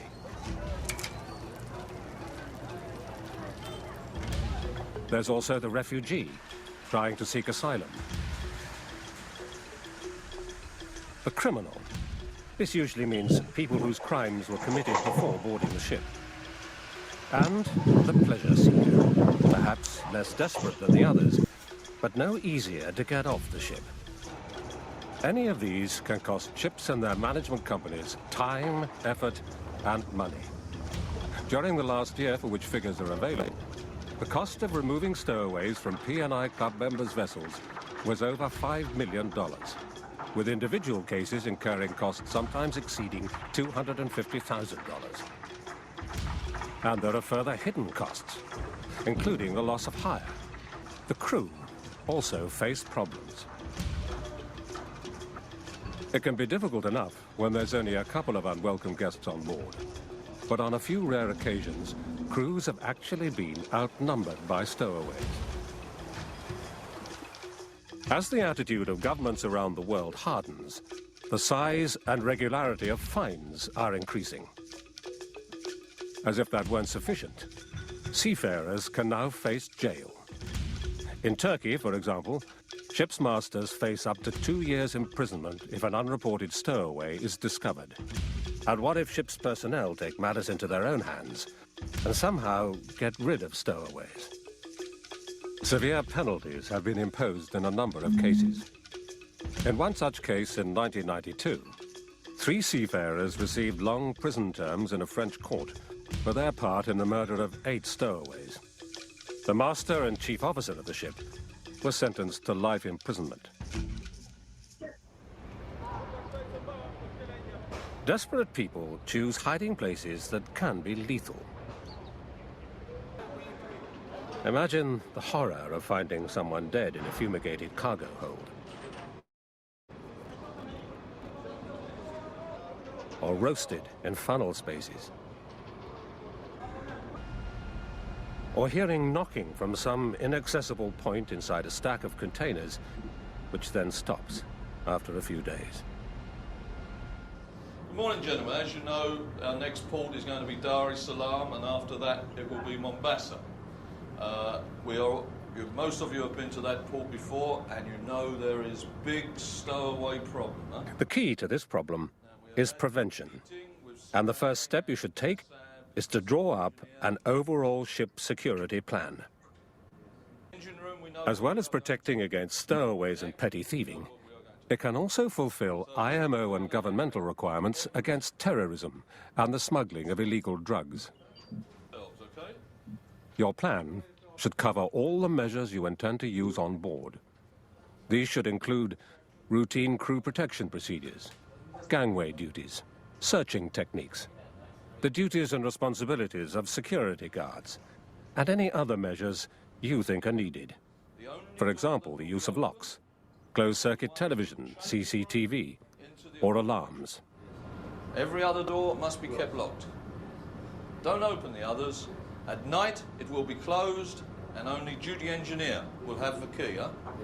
Ship owners will generally have to bear the cost of any precautionary measures themselves, as they're not usually reclaimable from the P&I Club. What we must also be aware is, stowaways cost us a lot of money. Even so, these costs are worthwhile when you compare them to the time and money it takes to resolve stowaway situations, or indeed any security problem, theft, drugs, or terrorism. There are a number of technical measures you could consider. Of these, one of the most effective is a CCTV system. If you decide to use one, sight the cameras carefully. Some cameras can still work effectively when there is very little light. This is a useful security feature. Other types of alarm can also help. Infrared sensors, acoustic and pressure alarms among them. But if these are selected, make sure they are suitable for use on board ship. Before you enter a port, make sure you gather all the information you can about any stowaway problems in the area. Use all the sources you can think of. Your company, a local agent, the port authority, industry bodies, maritime journals and newspapers. Try to get a feeling for techniques stowaways have used before in this area. For instance, bribery or posing as stevedores, hiding in containers. Other masters may be able to offer advice, as well as suggesting measures they have found effective to prevent unauthorized boarding. If you know that the risk at a particular port is very high, and you're at all doubtful about relying on local guards, think about using a professional maritime security officer. Check all your security measures, including any CCTV equipment, alarms and locks, before you enter port. Brief the crew on the risk of stowaways. Make sure they're primed to report anything abnormal, and that they know what you expect of them in terms of your security plan. Once you're in port, consider placing warning notices outside the ship. These should be in the local language and should make it clear that stowing away on the ship could be very dangerous. For instance, you may want to warn people that cargo holds will be fumigated with deadly chemicals.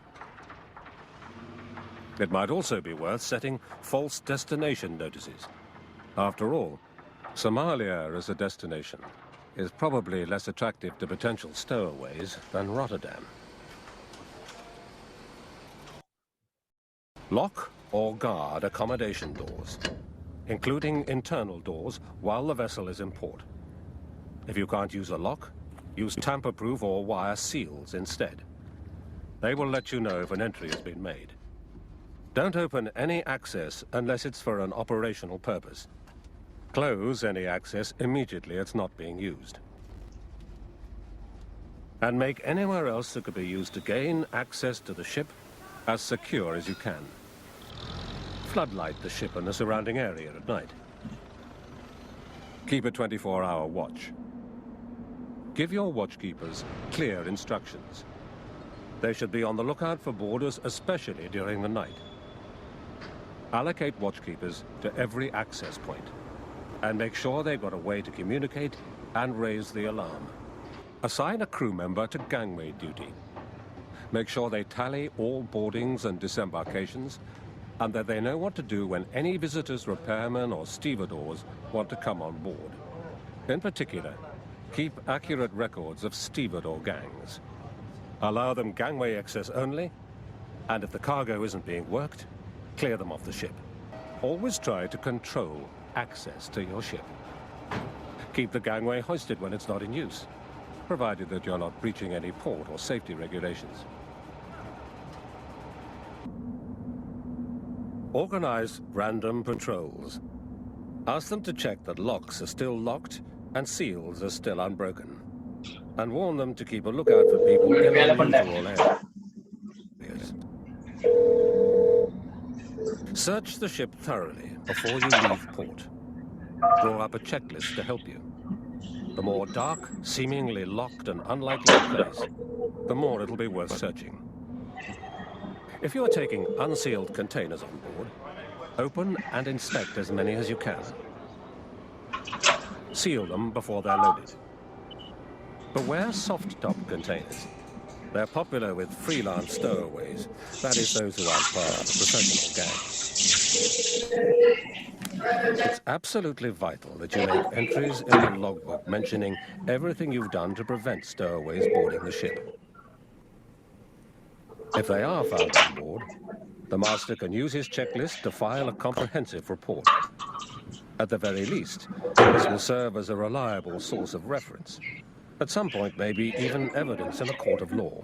If you discover stowaways while you're still in port, it's essential that you alert the local agent straight away. Make your first priority getting them disembarked while the vessel is still alongside. Search the ship again. There may be more people hiding that you haven't found. Whatever the other imperatives, you must, if at all possible, get all stowaways off the ship before leaving port.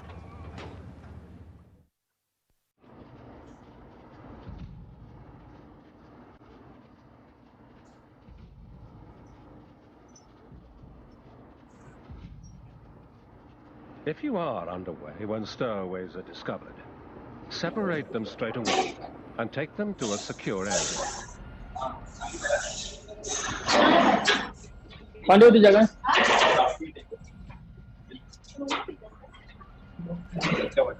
क्या से बोल ना क्या सकाळी 5 कोई लगाओ बिल्कुल लगाओ आता बनेल दो ए भाई 20 ग्रुप गेलो तुमचं कोणाला सांगत नाही आम्हाला अलाउड नाही द्यायला होतं Where do you find these? Where are you from? I'm from Tanzania. When stowaways are found, ask them to hand over the contents of their pockets and any other possessions to the master of the ship as soon as possible. Okay, stand over here. Go and search where they were, see if there's any bags, packages. Oleg, get me some paper, pencil. Get the areas where they were found properly searched for any concealed documents, belongings or drugs. Make certain that any documents and anything they have with them that could be used to inflict an injury are taken into custody and locked away. Place all items that have been discovered in the search or found on the stowaway's person in a plastic bag. Make a list of all these items, put one copy in the bag and the other somewhere else that's secure. Keep stowaways secure at all times. They can put themselves, the ship and the crew at risk if they try to escape.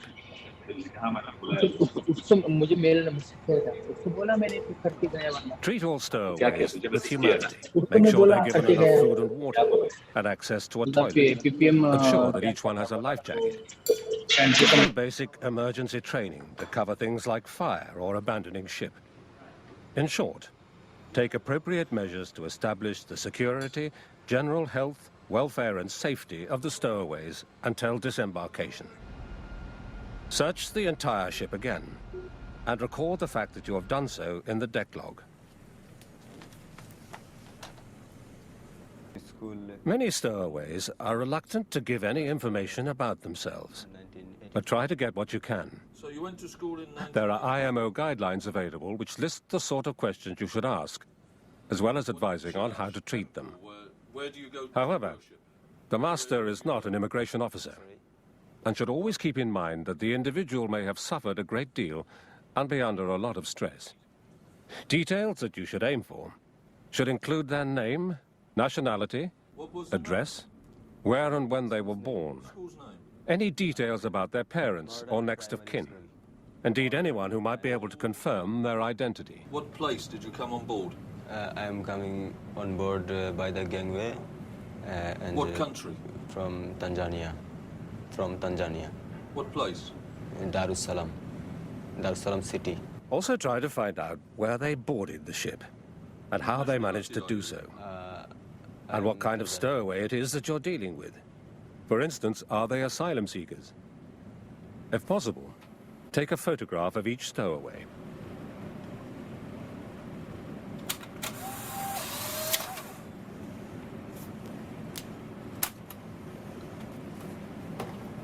Okay, what will happen now is...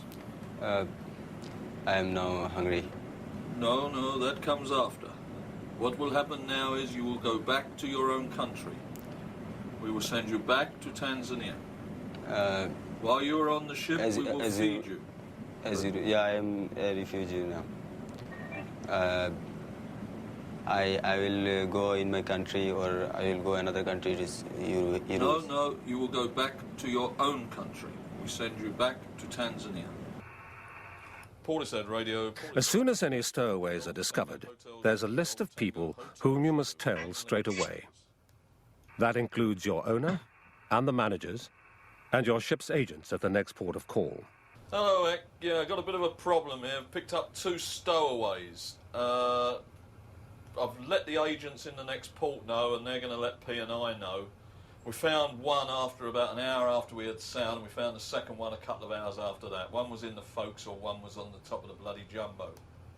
You should inform the port authorities and the immigration officials at the next port, and also notify the local P&I club correspondents. And last but not least, notify the flag state of the vessel. While they're on board, don't be tempted to sign on a stowaway as a crew member. If you do, you may run into problems getting them off the ship at the next port of call. Don't force stowaways to work, but if they want to, let them do so, provided they've been properly trained and are supervised. Make sure that the agent at the next port has organized local immigration officials. Aim to have them ready and waiting to accept the stowaways for examination as soon as possible after you enter port. Think about everything that you do in terms of presenting the best possible case at any later inquiry. There should be logbook entries giving details of all the precautions you've taken. These should include a thorough search before and again after departure, a statement about how the stowaways were found, and all the information you've been able to get from them. If this information is well presented and shows reasonable concern and effort on your part, it may help you later to minimize the size of any fines imposed on the ship and reduce the risk of the vessel being delayed should the shore authorities conduct an investigation. Following these procedures should help you protect your ship from stowaways. You should also study the booklet which accompanies this program. In summary, always make sure your crew are fully briefed, that access doors are locked, and that the gangway is constantly monitored. Don't open the others. At night, it will be closed. Only duty engineers. However, if, in spite of all these measures, you do find stowaways, make sure you interview them, that you enter such documentation in the ship's log, that you contact the owners and other relevant parties, and that you treat them humanely and prepare them for repatriation. Take the threat of people stowing away on your ship seriously.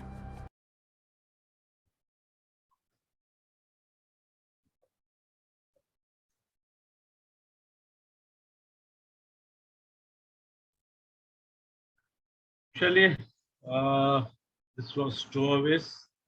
कल जब हम लोग मिलेंगे सुबह 9:30, हम लोग discuss करेंगे piracy के बारे में डिटेल में, और एक दो टॉपिक्स हैं जो कि हम डिटेल में डिस्कस करेंगे। पायरेसी स्पेशली किस तरह से पायरेसी एरिया में हमें तैयारी करनी चाहिए, शिप के ऊपर हमें क्या करना चाहिए जब पायरेसी बोट हम लोग देख लेते हैं हमारी तरफ आ रही है, किस तरह से हमें लुकआउट रखना है जहाज के ऊपर, क्या हमारी ड्यूटीज है, रिस्पॉन्सिबिलिटीज हैं, पायरेसी एरिया में जाने से पहले किन किन चीज़ों का हमें ध्यान रखना है, क्या क्या हमें शिप पे अरेंजमेंट करने हैं, फिर जब पायरेट्स हमारे शिप पे आ जाते हैं तब हमारा क्या एक्शन होना चाहिए, और जब हमें होस्टेज बना लेते हैं, बंधक बना लेते हैं, तब हमें क्या करना चाहिए, क्या नहीं करना चाहिए, और इसके बाद जब मिलिट्री हमें छुड़ाने आ रही है तब हमें क्या करना चाहिए और क्या नहीं करना चाहिए। एक किताब है बेस्ट मैनेजमेंट प्रैक्टिस BMP, उसमें से हम देखेंगे क्या क्या तैयारी शिप पे करनी पड़ती है। मैं कई बार उस एरिया से गुजर चुका हूँ, और 2020 में भी जब मैं था शिपिंग में, तब भी मैंने हैरिस के एरिया से ट्रांजिट किया हुआ है। तो हम देखेंगे शिप पे क्या क्या तैयारी होती है और किस तरह से अपने अपने शिप को सुरक्षित रख सकते हैं पायरेट अटैक्स के दौरान।